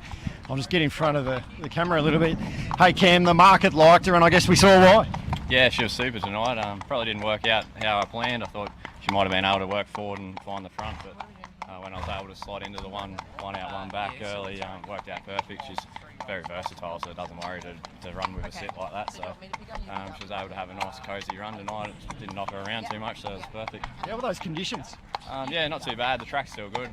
They've done a great job with it. They had it pretty hard at the start of the night, knowing there was a bit of rain coming, so I still think they'll be running a bit of time tonight. I can see why she won. She's bloody quick, even just walking here. Yeah. She's feeling good at the moment. She's in a real purple patch. So all right, mate. thank you. Thanks. Steve. Yeah, Paul there with Cameron Hart, obviously riding home Chrissy Chic. There's been plenty of action across the park here at Menangle. And of course, early this evening, we saw the 3-year-olds in the semi-finals. Let's take a look at the replays ahead of the barrier draw.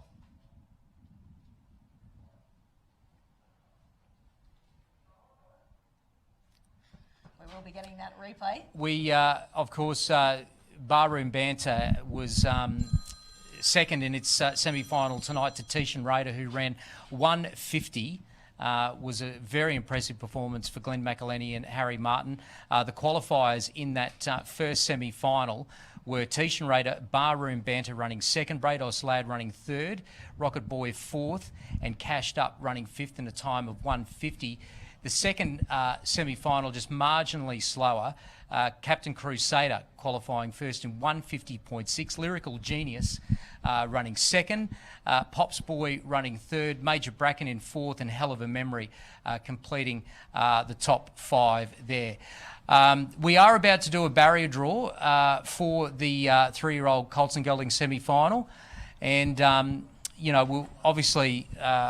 very, very impressive was Tishan Raider tonight. We've still got one semi-final coming up of the 3-year-old fillies, with Antonia going around a short price favourite there, where we just saw Chrissy Chick winning that particular semi-final. Again, across the line, Chrissy Chick beating Winona Ryder, and also Better Be Kept, Perfect Dance and Glamour Fox rounding out the top five. Rain is still coming down, but it's only very light here at Menangle Park at the moment, so it doesn't look as though it's going to be having too much of an effect on conditions. So hopefully that rain will skirt around Menangle Park and we won't have too many dramas. All right, so we are, I think, going to do a barrier draw. I might go over to the blankety blanks barrier draw Back set. at it again, Ryan. While you, you know, tap dance while I walk over there. You know, this is live television, folks. I'm just going to get over and have a walk over, and we'll do the barrier draw in a tick. Where's your tap dance? Oh, sorry. I'm not very good on that on cue. Here we go. Hello, gents. David Watson joining us, and Mick. Sorry, Mick. Your name just escaped me. This is the 3-year-old Colts and Geldings final barrier draw that we're going to be doing here. And again, just to remind you what we're doing, we're drawing out a horse's number. I will tell you what number horse that is, and then David will draw the barrier for that respective horse. So, gents, let's take it away, Mick. Thank you.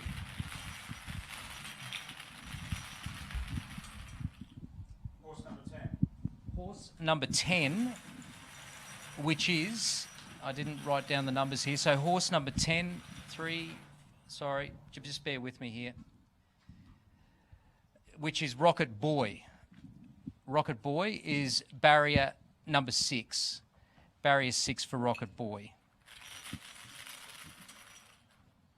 Horse number 1. Horse number 1, which is Barroom Banter. The trainer Mick Stanley ran second tonight. Barrier 12, so another wide draw there for Barroom Banter, who ran second tonight to Tishan Raider in 150. Horse number 4. Horse number 4, which is Hell of a Memory. Hell of a Memory was in the second semi-final. Barrier 11. It ran 5th for Peter Burks and Sam Hewitt early this evening behind Captain Crusader. Horse number 2. Horse number 2, which is Brado's Lad, who ran a very good race tonight in the first semi-final for Jackson Painting and David Kennedy. Barrier 9. Barrier 9. So the likely favourite at this stage may be Tishan Raider or Captain Crusader once they are drawn out.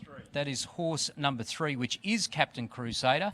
The all-important barrier draw for it is a favourable one. Barrier number 5, of course. The emergencies, which are our Action Man and Sunshine Pepper, haven't been drawn out yet either. Horse number 5. Horse number 5, which is Cashed Up, who scraped through tonight. Barrier 3. Favourable in barrier number 3 for Bernie Hewitt. It ran 5th behind Tishan Raider in its semi-final. Horse number 12. Horse number 12, which is Tishan Raider, the most likely favourite. Barrier 1. Wow, there's your favourite. Tishan Raider has drawn barrier number 1. There's going to be some interesting tactics. Horse number 7. Horse number 7, which is Major Bracken. Sorry, let me just double check that. Major Bracken, yes. Barrier 8. Barrier 8 for Major Bracken. Horse number 11. Horse number 11, which is the Emergency Sunshine Pepper. Barrier 2. So what that means for Captain Crusader, at least comes in one more position.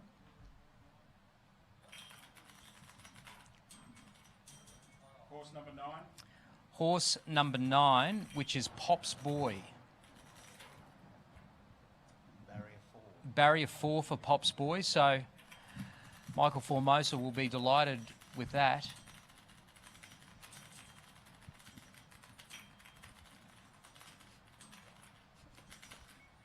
It's not catching it. This is like watching a really long lotto draw where we're hoping... Oh, come on. There we go. We've caught it. Horse number 6. It's horse 6, which is Lyrical Genius. Barrier 10 for Lyrical Genius, Amanda Turnbull.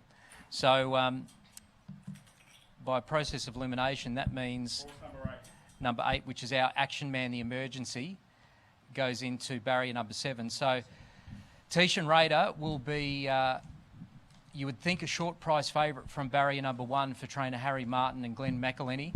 Sunshine Pepper, the Emergency, if it comes out, means Cashed Up will go into 2. Pop's Boy drawn favourably as well. Captain Crusader will be most likely on the second line of betting, who has drawn well, and we saw tonight, very impressive as well. So the 2 semi-final winners, Tishan Raider drawn 1, and Captain Crusader with the Emergencies out will start from barrier number 4. Then we have Rocket Boy, our Action Man, Major Bracken, Brados Lad, Lyrical Genius, Hell of a Memory, and Barroom Banter.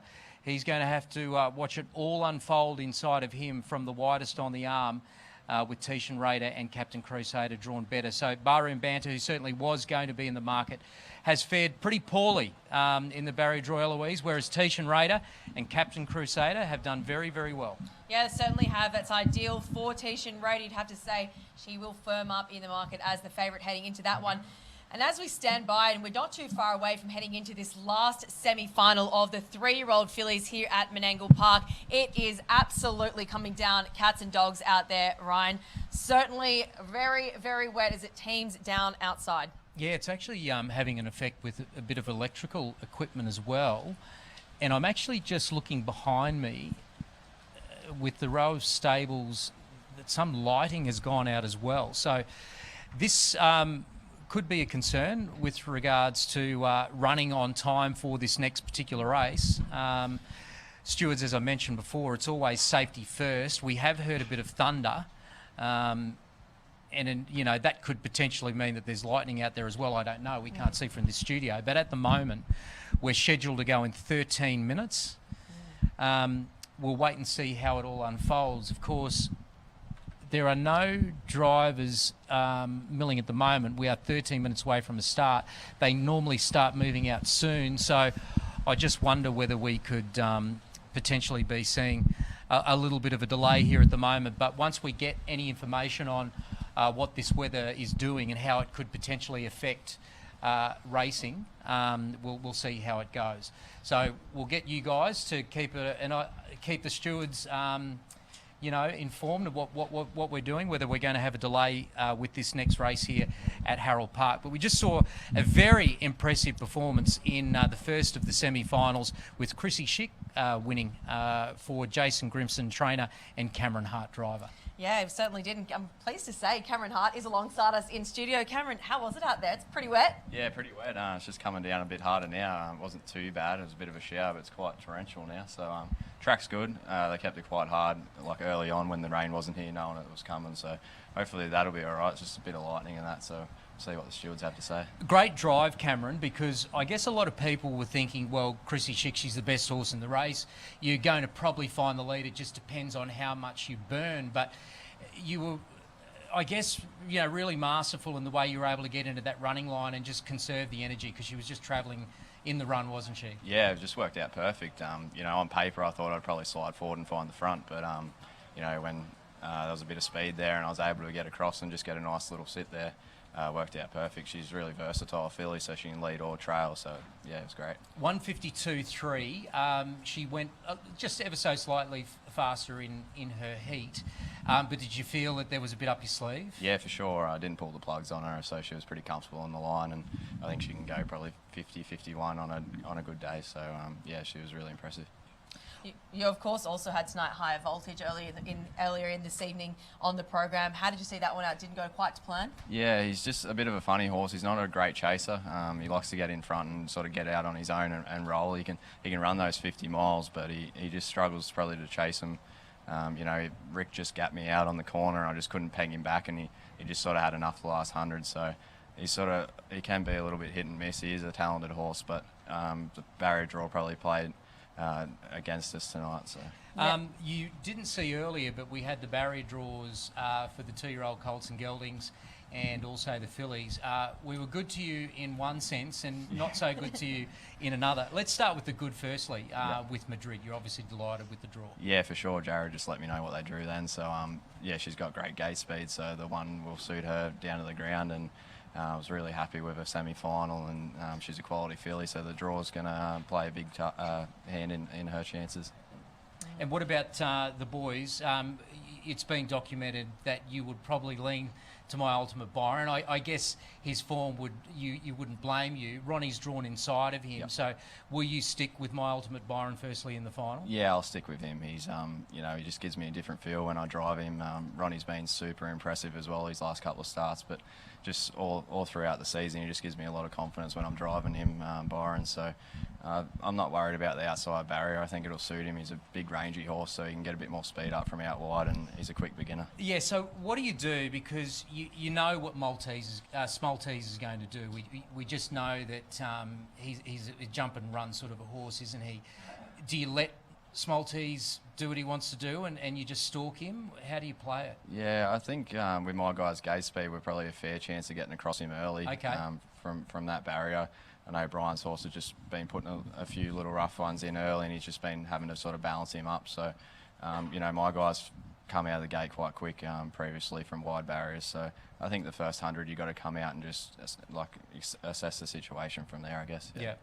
Now, we're just getting news from the stewards. We're on a holding pattern here. Yeah, so, and it makes sense too, because this rain definitely has got a lot heavier. We're hearing thunder, we're hearing lightning. We're even seeing the roof. It's all happening here. Drip here, so it is all happening. And it's always a way, isn't it, Cam? Safety first. And yeah, for sure. I'm sure the drivers would be liking that as well.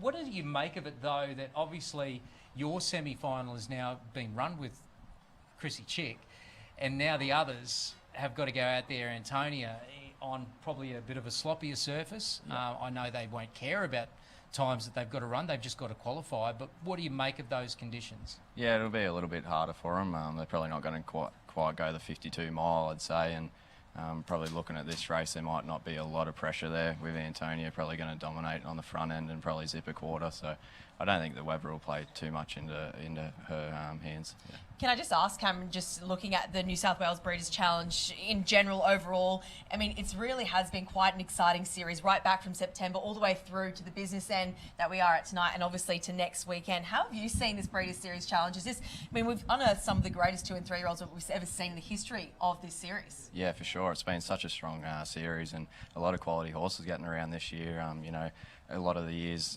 previous have probably been 1 or 2 good chances in the race, but there's probably 5 or 6 really genuine winning hopes in all 4 divisions. So there's a lot of, especially the 2-year-old Colts. Like, it's a crazy year. Like, probably the top 10 that are going into this field could have won, you know, previous years. So it's definitely going to be a great race. Cam, this is the first time I've met you, and I would say, you know, what they say in radio, long-time listener, first-time caller. But I've always, from afar, been very impressed with your driving. You're one of the best drivers here in New South Wales, but it has been quite a quick rise. What do you put your success down to? Obviously, you're getting on good horses, but what do you put your success down to, and just how you're getting these horses to run for you at the moment in such great fashion? Yeah, I think it all started with my uncle in the Riverina. He gave me a good grounding and probably taught me how to be a horseman before a driver. So that really helped from the start. And then just, you know, being here probably 3 or 4 years now, a lot of the good trainers have just got behind me, and, you know, I've tried to work hard and keep improving, like going around against Luke McCarthy and the Fitzpatrick boys every week as a young fella. You just keep improving, and very grateful that I'm able to get some nice drives now. Yeah, well, Cameron, it's great to meet you. Congratulations on, I guess, qualifying again tonight. Chrissy Chick, you've got a big week next week with the 2-year-olds as well. We can expect you to feature quite heavily.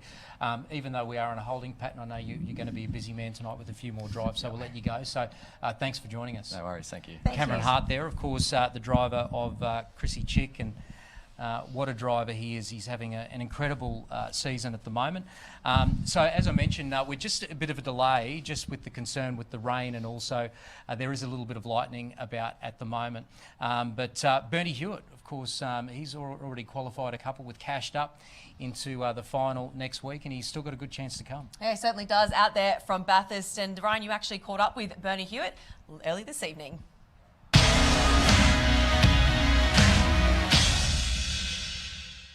Yeah, that's right. You know, she's always had a lot of ability. I actually had her 12 months ago for a brief stint, and she showed enormous ability, but just couldn't put it together. And Dennis, my nephew, took her up north for the winter, and she sort of still wasn't there, still didn't put it together. But she come home, and she came home after the winter, and just changed a few things about with her, and she really seems to be flying now. Yeah, her heat win at Bathurst was authoritative. She seemed to have a bit in hand as well, so she's got to take a step up again tonight. For sure, Ron. Yeah, she's got to step up again, but. As I said, 12 months ago, she showed me she had a lot of ability, and I didn't have her for that period, but when she come back again, she hadn't lost anything, and now she's starting to really put it together. So I'm really happy with where she's at. So the market has Antonia as an almost near unbeatable favourite, but will you be bolshy, or will you consider that you do have a final to think about? Yeah, we'll just see how it pans out early. Like, obviously, I want to hold as forward a position as I possibly can, and we'll wait and see what happens then with Antonia. I'm guessing she'll go forward anyway. So we'll wait and see what happens. But, I think she'll, run a really big race. And where have you got her? It just seems as though she just keeps improving with every run. Well, she has done since I've had her now. For the 3 starts, she's improved each run. Her first couple of races weren't strong fields, but she won them with a lot of authority. And her last run, the heat win, was really good against good opposition. So I think she really, she's probably at the top of the tree with the Fillies at home, or thereabouts anyway. There's a couple there going quite good. Winona Ryder's won 5:05, so she's going really as good or better than her anyway. Good luck, Bernie. Okay, thanks, Ryan. Good on you, mate. Of course, he's got plenty of talent out there on the track, I should say. And I'm pleased to say, though, let's focus back here in the studio. John Dumacy, Chief Executive. It's great to have your company here on the table. We are obviously in a holding pattern as we wait for the final race tonight, the semi-finals. May I just get the same thoughts? It was Cameron Hart here. I asked him the same question about this New South Wales Breeders Series Challenge. I said we've unearthed some of the great 2- and 3-year-olds this series in the history of the Series Challenge. How have you sort of unfold, and what's your thoughts on it? Well, I think it's an exceptional year for 2-year-olds. We've seen them come through. Unfortunately, we lost one, Mr. Ray, before. After he won a heat, we lost him into these semi-finals. But it's an exceptional lot of 2-year-olds. We will see great racing next week. But the way we've set this up, they qualify in the country or in their region, and then they come through to these semi-finals, and they're so important. Barrier draws important, as we've seen tonight so far. They'll lead into next week, and as Ryan said, with that last one we did with the 3-year-old Colts and geldings, Tishan Raider 1, Barham Banter 12, Captain Crusader right in the middle. It's where it goes to from here, but it's about breeding the best in New South Wales.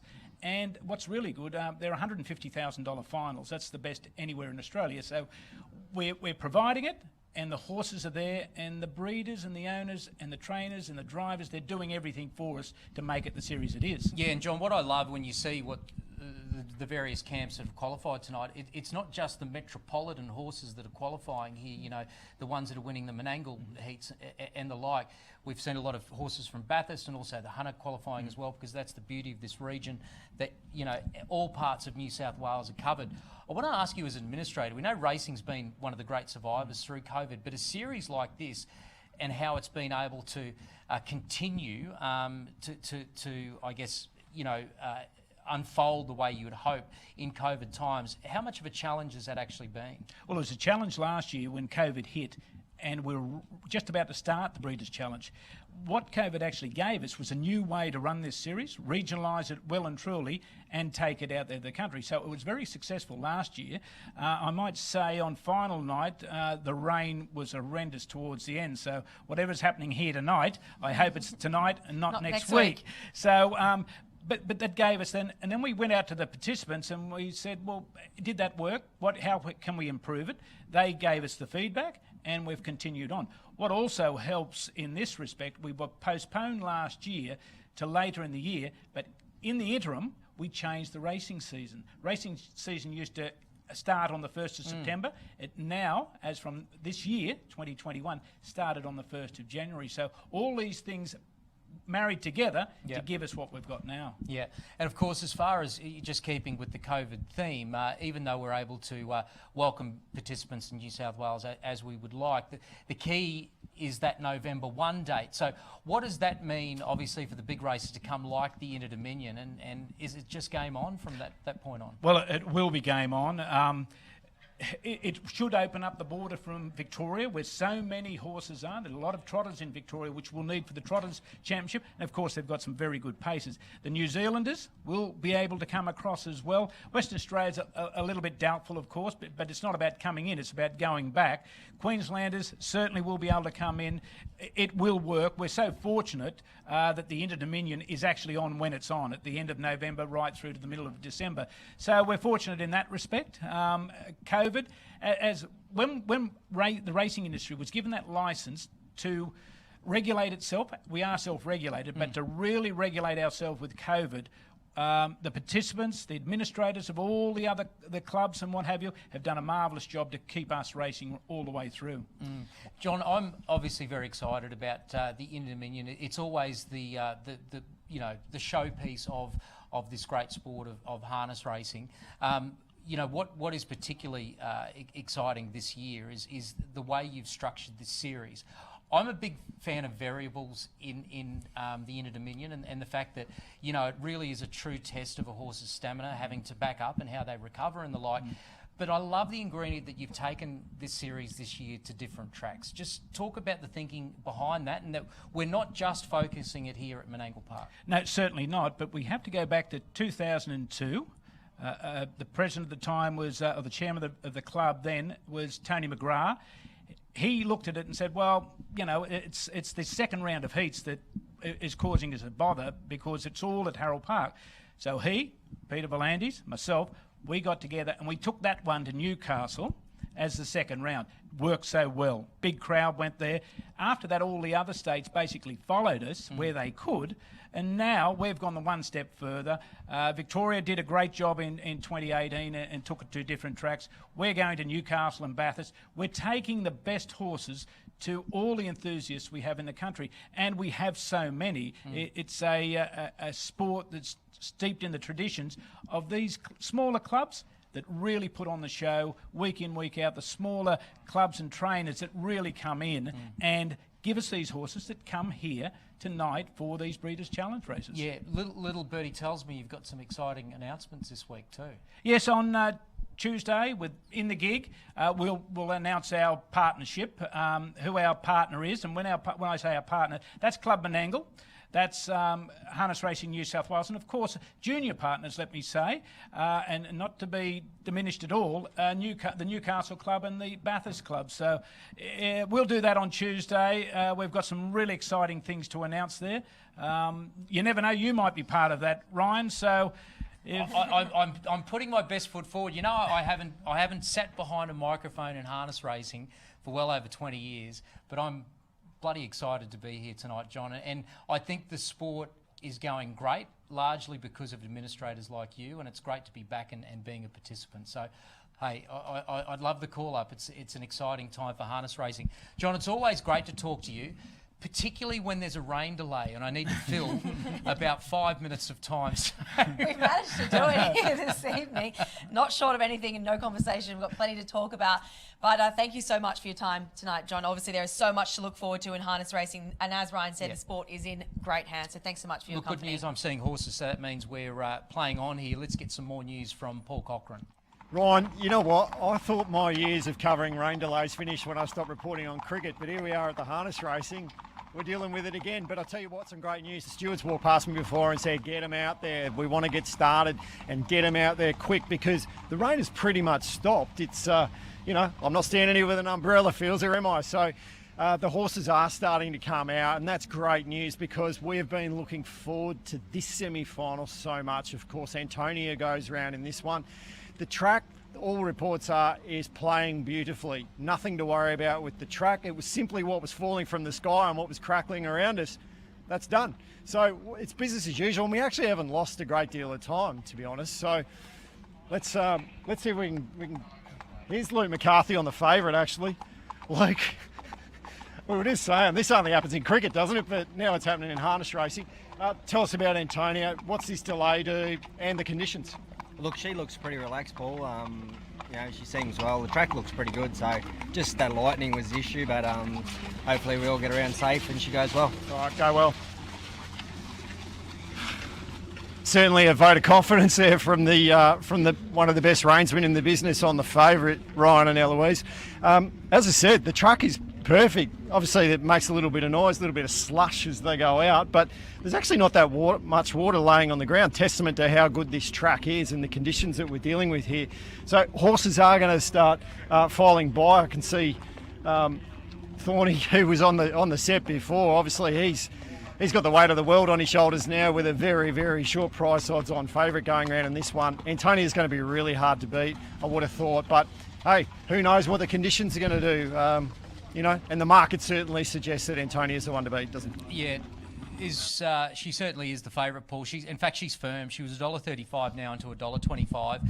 Even though this race is scheduled to come up in 1 minute, horses are just going on the track. So I reckon we'll run at least 4 to 5 minutes late. So we're going to be no hurry getting to this race, that's for sure. Yeah, no hurry at all. And we touched on Antonia there, but there is one to look out here tonight, Ryan, and that's Max Legacy. She has been super consistent, a huge danger, and she got past Antonia in the heat. So she's one that, perhaps if you're looking for a little bit of value, I know that Antonia has firmed up in the market, but Max Legacy is certainly a pick that I'll totally get behind. Yeah, look, Antonia, she really is a star, though. We spoke to David Thorne earlier. She's had 17 starts where she's been unbeaten. 10 of those have been wins. When she performed probably below par by her standards behind Chrissy Schick, that was in a run in Penrith. There were excuses on that occasion, as David mentioned. I think she'll press forward here tonight. I think this is probably a different speed map to what we saw in the previous one with Chrissy Schick. You'd think Max Legacy can probably cross Ballerini and then probably hand up to Antonia. I think that might be the position of 1, 2, 3 fence between those particular horses. Heavenly Holly does have some speed as well, but you would think probably different to the last race where we saw Cam Hart drive a terrific race on Chrissy Schick, where she didn't really want to bustle her and get into a duel for that lead position, was able to trail up. I would be very surprised if the drivers don't want to take a sit here on Luke and Antonia, and that's why she is a solid favourite, as I mentioned, $1.35 now into $1.25. Max Legacy, who I mentioned, probably looks to get the position behind the leader.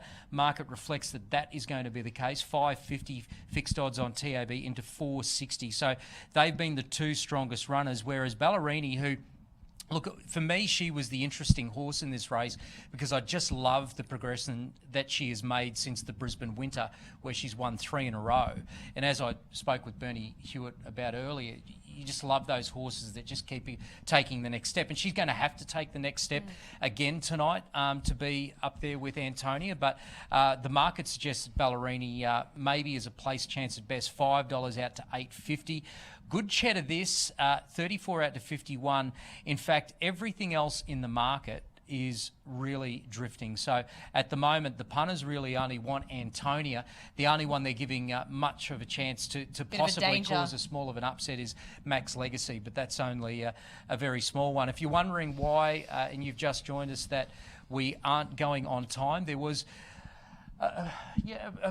quite a severe storm that hit here. The rain was quite heavy for a while. There was thunder and flashes of lightning, and just as a precaution, stewards decided to delay this next race ever so slightly. It was really only a 5 to 10 minute delay at best. It did pass over quite quickly, and as Paul mentioned before, it hasn't really affected the track that much at all. So that is good news coming up into this particular race. Yeah, it certainly is good news. And let's just, I suppose, recap across the evening. We have seen some great races here this evening in the semi-finals. It's getting to the pointy end of this Breeders Series Challenge. The final is earmarked for next weekend. The 2-year-olds are now locked in. Of course, if we look ahead for what we've got left tonight, we've got one more barrier draw here this evening, and that will then have everyone in place, every driver, every horse in place for next weekend. And isn't it exciting to be at this point of the Series Challenge? Yeah, it sure is. So we're not too far away from a start. Just a reminder that first semi-final here of the 3-year-old fillies, they ran 152.3, the winner Chrissy Chick,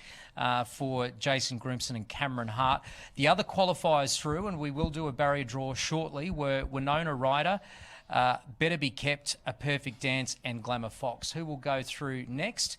Punters are saying it will be Antonia, just out ever so slightly, $1.25 out to $1.30, as more money comes for number 4, Max Legacy, $4.60 into $4.40. So a pretty handy go. $5.50 today was bet Max Legacy, now into $4.40 to suggest there could be an upset on the cards. I don't know. Look, she's still a very firm favourite, and I would be shocked. I think she would have to be below her best, Antonia, not to win, particularly if she is to find the lead. But as we've so often seen in these series, barrier draws and position is very important.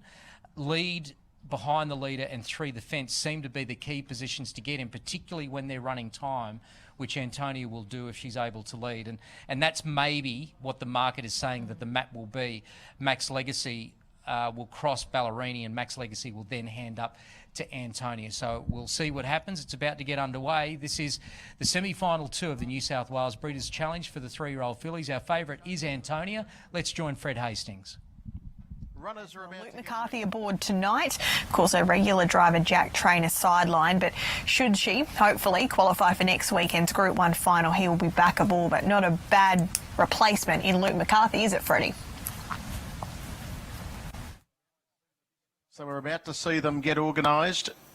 And yeah, Luke McCarthy taking the reins on Antonia in this semi. She's been a mighty filly in her 3-year-old year. She was an outstanding juvenile, and she's expected to win this. She's $1.30, Luke McCarthy driving.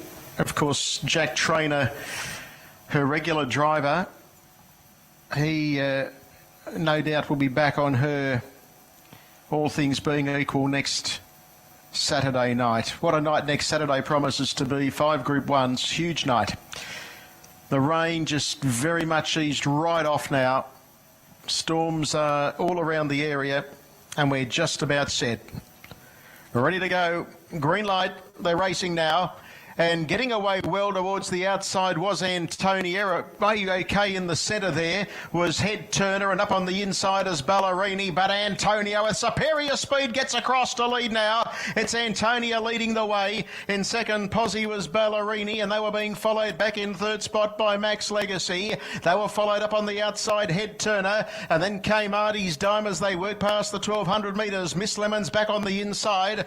On its outside is Good Cheddar. This, and they were being followed well back in the field then by Feral Frankie. Towards the tail of the field now is Heavenly Holly and Gracie Taltoa. 27-1 was the first quarter as they work inside the 1,000 metres, and Antonia makes play. She's 4 metres in front of Ballerini, who's second.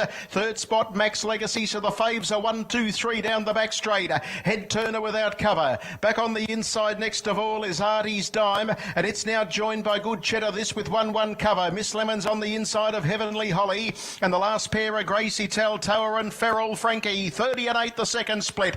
Half in 57 and 9. They approach the far turn. 600 metres left to go, and the leader was still Antonia. McCarthy just winds her up a little bit, and she gets 7 metres in front now of in second spot Ballerini, and then came Max Legacy under pressure. Head Turner. Up on the inside was Artie's Dime, peeling 3 wide now is Good Cheddar this, but she's really rocking and rolling, and as they come for home, Antonia kicks away. Third quarter 28.5. She puts up 10 metres in the twinkling. Into second and giving chase is Max Legacy. They were followed behind those then by Ballerini and a wall of horses. Very late out wide is Heavenly Holly. The leader with 100 to go is Antonia. She's 6 metres in front. Max Legacy tries a hard out, but Antonia too good. Antonia beats Max Legacy. Third home in the race goes the way of Ballerini, and then you got Heavenly Holly and Miss Lemon up on the inside, probably fifth. Then came further back Gracie Taltoa. In the middle, Artie's Dime, Feral Frankie, Good Cheddar this, and towards the tail, Head Turner, 26 home,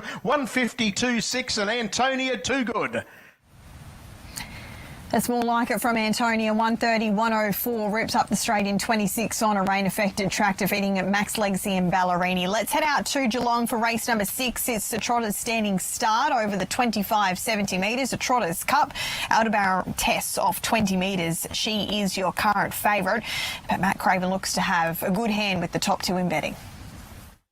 Now, Jackie, this trotter went pretty good the other day at Maryborough, and any kind of luck tonight won't be far away here.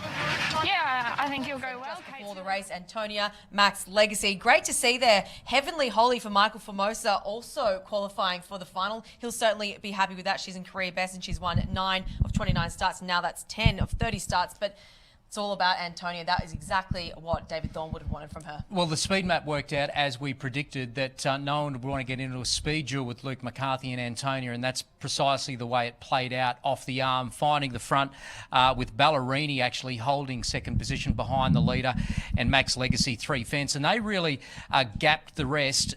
So across the line it was Antonia in 154.6, a rain-affected time, of course, with that downpour a little bit earlier, beating in second placing Max Legacy.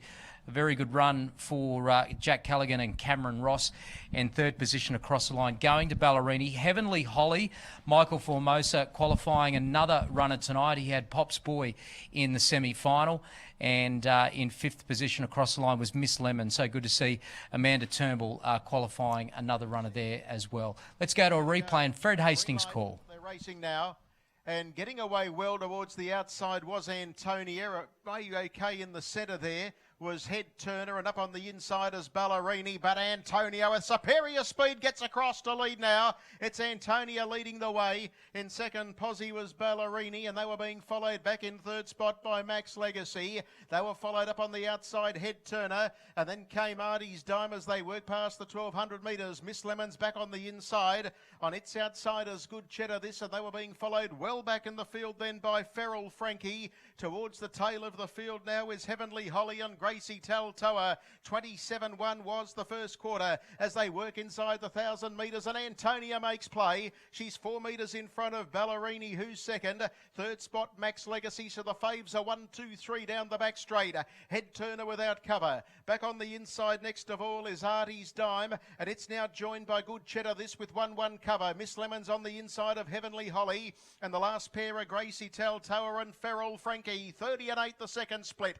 Half in 57 and 9. They approach the far turn. 600 metres left to go. And the leader was still Antonia. McCarthy just winds her up a little bit, and she gets 7 metres in front now of in second spot Ballerini. And then came Max Legacy under pressure. Head Turner. Up on the inside was Artie's Dime. Peeling 3 wide now is Good Cheddar this, but she's really rocking and rolling. And as they come for home, Antonia kicks away. Third quarter 28.5. She puts up 10 metres in the twinkling. Into second and giving chases Max Legacy. They were followed behind those then by Ballerini and a wall of horses. Very late out wide is Heavenly Holly. The leader with 100 to go is Antonia. She's 6 metres in front. Max Legacy tries a hard out, but Antonia too good. Antonia beats Max Legacy. Third home in the race goes the way of Ballerini, and then you got Heavenly Holly and Miss Lemon up on the... Antonia, a great run from her. Certainly the way that David Thorne would have wanted it to play out. I'm happy to say that we are going to hear from perhaps David Thorne, or also one of the drivers with Paul Cochrane. He's out at the parade ring.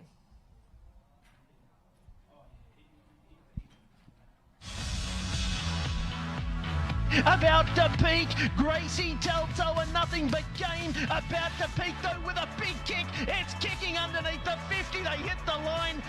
about to peak. About to peak has just got in, I'd say, from on the outside, Gracie Taltoa. But here's the short prize favourite, Heavenly Holly. Gave for one reason to go by, put a half length on them. One reason tries to lift on the outside, but Heavenly Holly's too classy. Been a great season for it. Races away, the short prize favourite wins by a full length on the line to a gallant one reason. Gee, I don't want shares in the favourite in the leader here, Miss Lemon. She straightens up with the lead, but down the outside, good chat of this. Good chat of this from the 1-1 trail down the outer. Miss Lemon on the inside, they hit the line. Good chat of this. Good chat of this, too good in a boil over. The leader is Chrissy Chic. Antonia's down the outside, getting out after her. Better Be Kept is still there. The leader, Chrissy Chic, trying hard on the outside is Antonia with Better Be Kept in front. Chrissy Chic. Chrissy Chic is going to win it. Chrissy Chic goes home to beat Better Be Kept Antonia. Third quarter, 28-4. It's Antonia, the leader. Has a race on her hands here because Max Legacy tries and then came further back to Marmita. It's Antonia, 50 metres to go. She's 3 metres in front, 2 metres in front. She has too big a break. And Antonia gets in by 2 metres to Max Legacy. Big finish coming up. Electra sets out after Better Be Kept, who still has the lead. We Are All Alone is trying to work home. And further out on the track, getting home okay is Glamour Fox, finishing brilliantly. But the leader, Better Be Kept in the shadows. Better Be Kept wins it. Winona Ryder still with 5 or 6 to make up. It's Infinity Beach that tries to hold her off inside the 100. She's getting into her work now, Winona Ryder, but she's still got to fight. Winona Ryder and Infinity Beach on the line. Winona Ryder got home best. Winona Ryder won it. She makes it 5 from 5. Where Ballerini tries to pinch it on the turn, leads by a half length. I'm Desirable can't go on. They were followed through by Delightful Me. It's struggling up the sprint lane, but Ballerini went into overdrive inside the 100. She put pay to them inside the 100, and she is a good filly. She wins and progresses through. In second spot, I'm Desirable also goes through. Head turner back to the inside. Albella Lucia's run up behind a brick wall of runners, but as they get to the 100, it's a perfect dance in front. Head turner the inside. Head turner struck the front, drew away, great win. Head turner won it. In second spot, our perfect dance. Mainland Magic will have the crack back to the sprint lane. The rest of them are headed by Flashlight Dancer, but it's Artie's Dime, and also going back to the inside, Mainland Magic, Artie's Dime, Mainland Magic, a great stoush inside the 50. They're spread apart.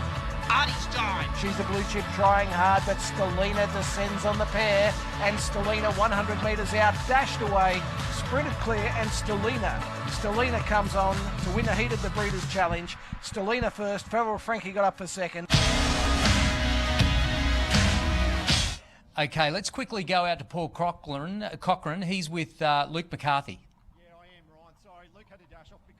We're trying to get through these races so quick because of the delay. I've got him with me. Luke Antonia just got to the front and just did everything we expected of her. She was amazing. Yeah, she felt super, Paul. She actually felt better than the last start when I drove her. She felt real sharp. So Thorny's got a spot on, and she looks like the we're still waiting for this. Have we got the you field? and Jack can have an arm wrestle now to try and get that right. Drive. Oh no, it's Jack's drive. Look, I'm happy to be filling in for him, and got the job done for him, so that was good. Can you see anything beating her in the final? Oh look, Chrissy Chick's the one.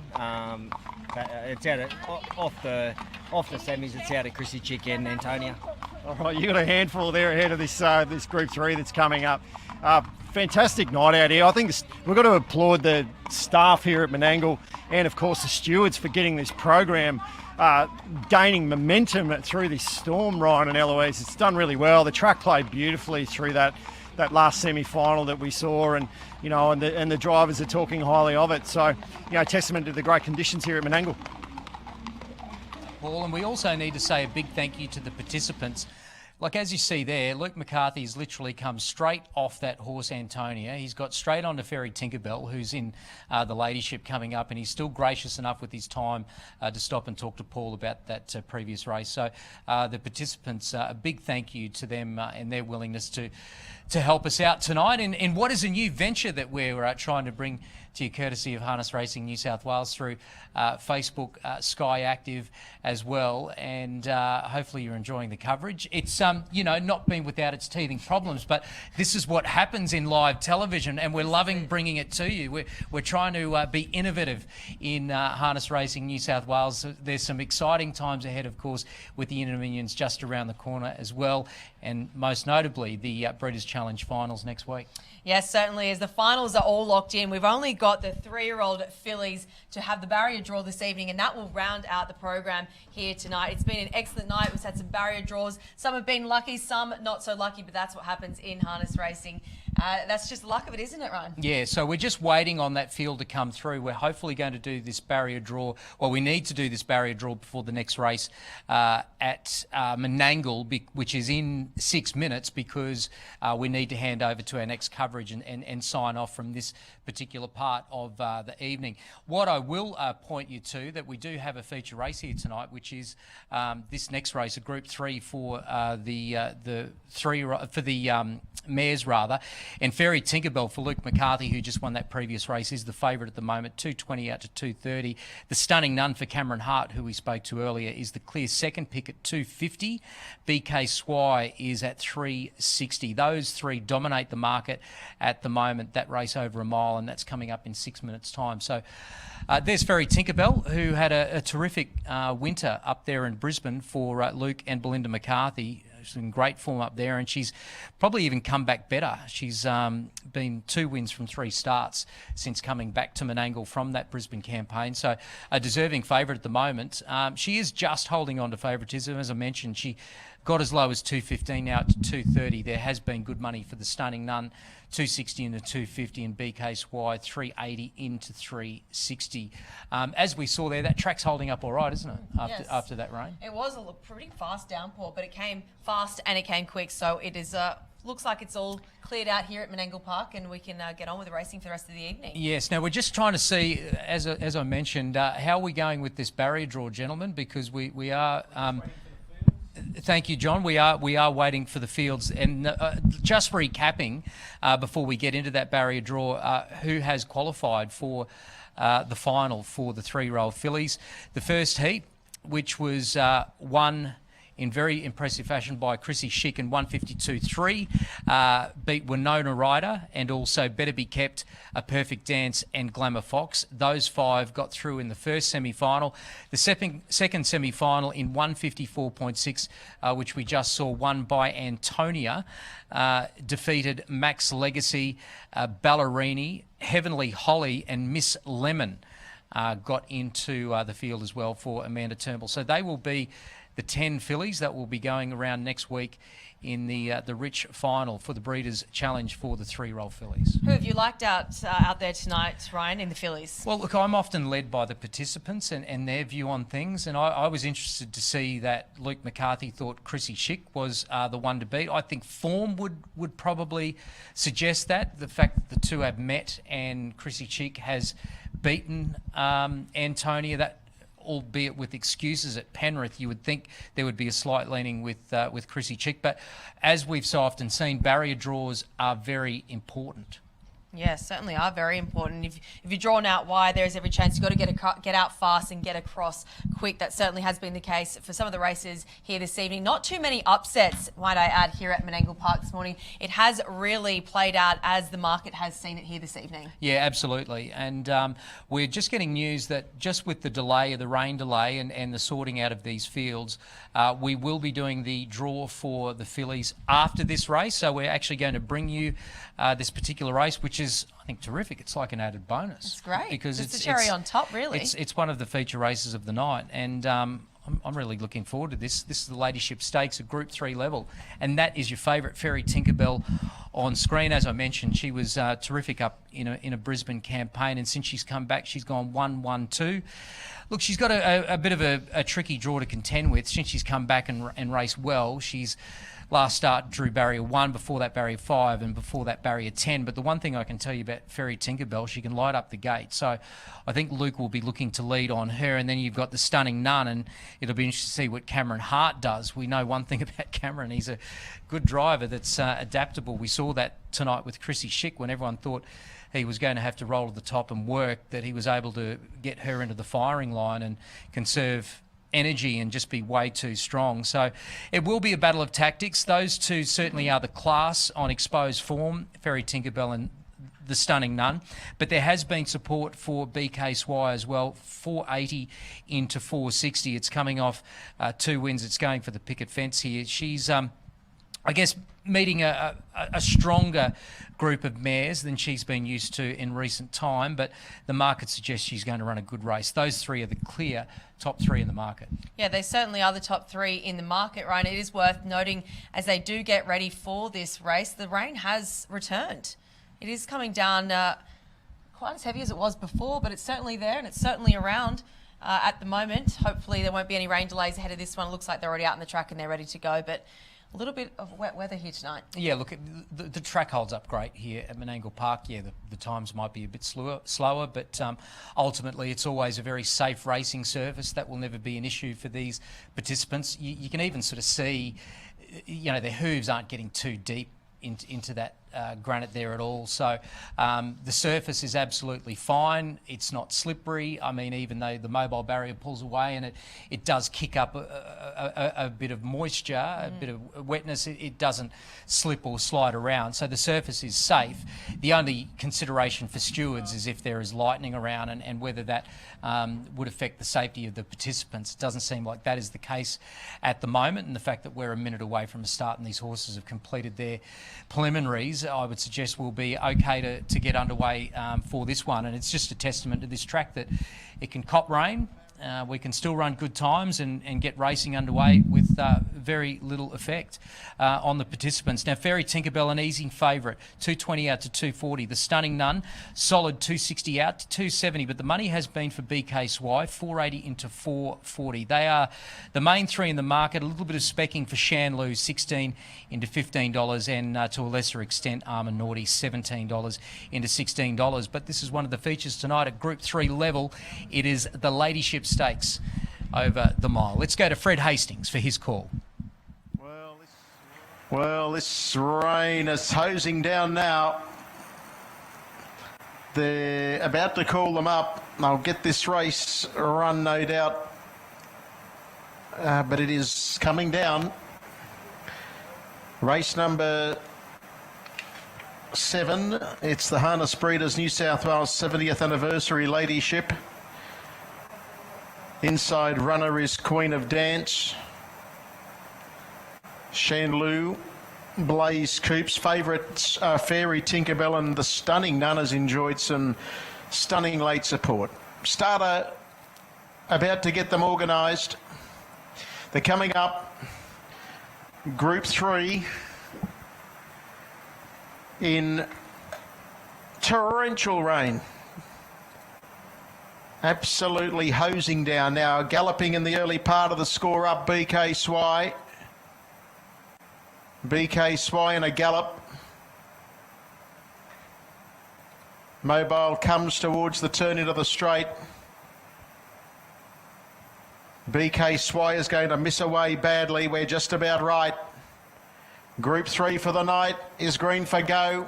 Racing away quickly, Power Surge on the outside, Brigade Fairy Tinkerbell, and also the Stunning Nun. Fairy Tinkerbell drives across the face of the field and leads. Here comes the Nun. The Stunning Nun comes up on the outside, sits a neck adrift, and they're really burning early. Up on the inside, Queen of Dance, who's no slouch off the arm, was beaten for speed early and is racing third as the Stunning Nun just eases out of that speed battle initially with Fairy Tinkerbell. Behind those then is Shanloo. They were being followed up on the outside by Power Surge as they work into the back straight, and then came Blaze Coops. On its outside, Myra Dawn, well back as Armour Naughty, and BKSY is tailed right off. They went 26-1 the first quarter. In torrential rain, they were low flying, and taking over now is the Stunning Nun, pressed on around the outside of Fairy Tinkerbell.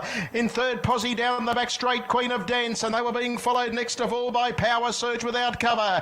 Back on the inside of those runners then is Shanloo, Myra Dawn, well back in proceedings as they work off the back as Armour Naughty and Blaze Coops, and tailed off BKSY. 29.8 the quarter, half in 55.9 as they work towards the home corner. The leader still the Stunning Nun. In second, Posse on the inside, Fairy Tinkerbell, Power Surge. They were followed by Queen of Dance. Myra Dawn tracks into it. Here comes Armour Naughty. Yielding ground is Shanloo, and back near the tail is Blaze Coops, but the Stunning Nun, 29.9 the quarter, swings in in for home. In second, Posse Fairy Tinkerbell. They look to have it to themselves at the moment. Further out on the outside is Armanaughty, and they were followed then by Blazing Coops, and further back by Radorn. Here comes Fairy Tinkerbell out after the Stunning Nun in a great two-horse war. On the inside, it's the Stunning Nun. Fairy Tinkerbell drives too late. The Stunning Nun wins another Group 3 for Harden Grimson. Goes home to beat Fairy Tinkerbell. Third home in the race, Armanaughty, Myradorn. They were followed further back in the field then by Shanloo, Blaze Coops, and then came Power Surge, Queen of Dance, and tailed off BK Swy. And the rain is just absolute torrential here, and they've run that race, would you believe, in 1:52.4. Yes, you'd struggle to find wetter conditions than what those horses and drivers are experiencing there at Menangle tonight, but it hasn't worried the Stunning Nun. She's been too good, 260 and 130 for Fairy Tinkerbell, 120. Now, it might just pay to hang on to your tickets. Maybe I'm biased because Fairy Tinkerbell was my lettuce leaf, but there was just a little bit of shifting up the track from the Stunning Nun, and Luke McCarthy did have to check off. So it wouldn't surprise me if he had a little look at the film, but we'll wait and see. We'll pass on all clear or otherwise as determined at Menangle on the Group 3 feature. Armanaughty is running into third at 3:10, and we'll also keep an ear to the ground on the progression of that meeting as well, because that track has taken an absolute hammering in the last few minutes with that rain. We're off to Toowoomba for race number 7 over the 1880 metres. Bracken is the even money favourite here. Angela Jones has had a fantastic night at the office, and she's looking for another to close out the card. $2.60 to $2 for this runner. Angel Share $3.40 out to $4.60, and Printmaker on the outside, Fairy Tinkerbell. But what a great race. That was the Group 3 Ladyship Stakes here tonight. But we are now pressing on with the barrier draw for the 3-year-old fillies, the last of the barrier draws that we're completing here tonight. John Dumersney is back with Mick Prentice once again. Eloise, you're going to help us out with the barrier draw this time as well. I've got a new role over here. I've been actually given a bit of a promotion. This is fantastic. It's been all hands on deck tonight. We're literally, putting the cleaner to work over here. Where everyone's participating and doing their bit to make this coverage happen, John. This is just great. Everyone just pitching in and trying to do the best for Harness Racing New South Wales, delivering this terrific product. But it's harness racing all over the state. Everyone pitches in, from the volunteers at the clubs. They put the racing on. We've concluded here with Bruce and David at Club Menangle. We will have a great meeting next week. All these finals will come in. One thing though, with the COVID regulations, they can't actually come into Sydney. Most of them are country people, so during the week they'll get a little surprise in their bank account. We're going to send some money out to all the owners, so they can get together in their own homes somewhere, watch Sky and watch these wonderful finals next week. So that'll be coming their way.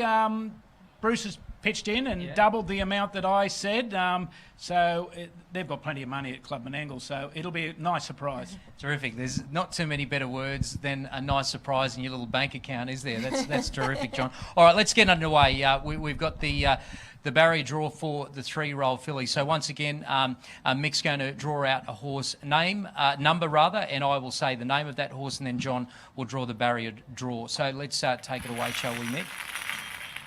So, of course, a reminder that the 3-year-old fillies tonight, the semi-final winners, were Antonia and also Chrissy Schick. Horse number 6. Horse number 6, which is Chrissy Schick, who likely is the favourite for the race. Very important barrier draw here. Number 7. Barrier 7. I think they'd be happy with that. Options perhaps inside and out, but of course we've got a bit to unfold. Cameron Hart will take the drive for Jason Grimson. Horse number 11. Horse number 11, which is One Reason. One Reason is an emergency.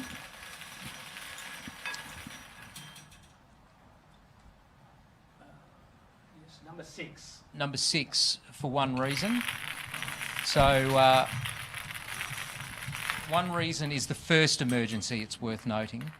Horse number 12. Horse number 12, which is Winona Ryder for Bernie Hewitt, qualifying 2 runners. Horse number 12. Barrier 12 for horse 12. Winona Ryder finishing second in that heat tonight behind Chrissy Schick. Horse number 10. Horse number 10, which is Miss Lemon for Amanda Turnbull, who was just able to scrape through into the final in 5th. It has number 9. Barrier number 9 for Miss Lemon.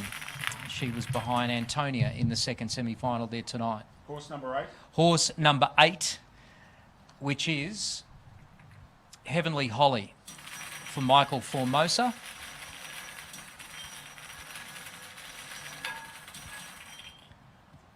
It has number 4. Barrier 4 for Heavenly Holly, who of course had a bad barrier draw tonight, had to go back but finished home strongly. Horse 5. Horse 5, which is Better Be Kept, running a good third tonight for Mick Doltoff and Chris Geary behind Chrissy Schick. Barrier 2. Very nice draw. They'll be happy with that. Barrier number 2. Good early speed. Looks to probably cross down to the pegs from that draw, depending on who will get barrier 1. This is horse number 9. Horse 9, which is Max Legacy. We know Max Legacy does have good early gate speed. Ran a good second tonight behind Antonia and 154.6. Number 8. Barrier 8. So drawn outside Chrissy Schick, which doesn't help Max Legacy's chances. Horse number 1. Horse 1, which is A Perfect Dance.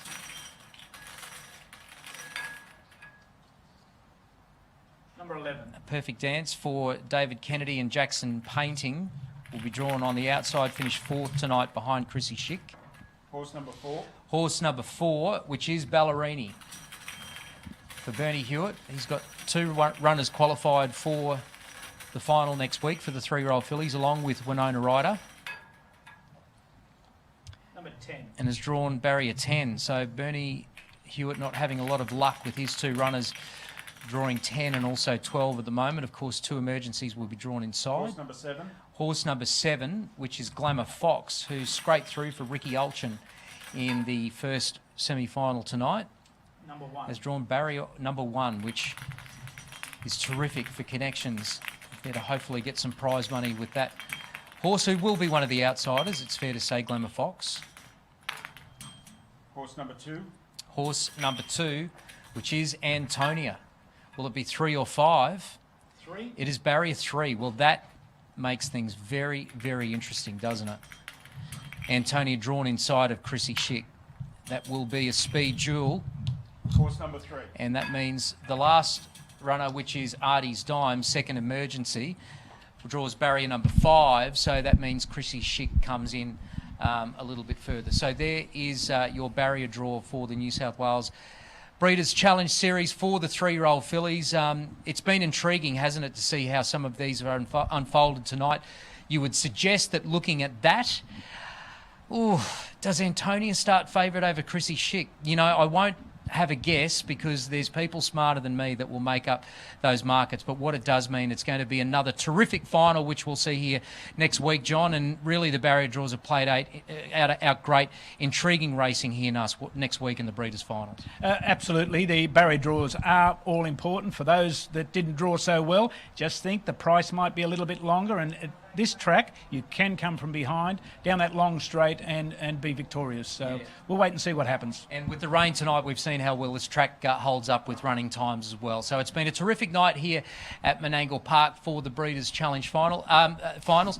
Eloise, thank you very much for your help tonight. It's been fun. You know what? You've guided me throughout the evening, Ryan. So it's actually thanks to you, and thank you for having me here this evening. It's been fantastic to come into your lounge rooms at home through our Facebook stream, on Instagram, social platforms. What a pleasure for Harness Racing New South Wales. Certainly some exciting times ahead. Yeah, as we mentioned, a new venture that Harness Racing New South Wales is trying tonight. So thank you for your support and also your patience. We're hopefully going to keep growing this bigger and better. This has been a bit of a brainchild of Paul Cochrane, who's also been part of us with this coverage here tonight. So Paul, who's just right to us here, thank you, Paul, for your help tonight. And of course, David Tapp and his entire technical team, thank you for your help tonight. Thank you for watching. Make sure you're tuning in next week for the Breeders' Challenge Finals here from Menangle Park. On behalf of everyone, we'll see you next time.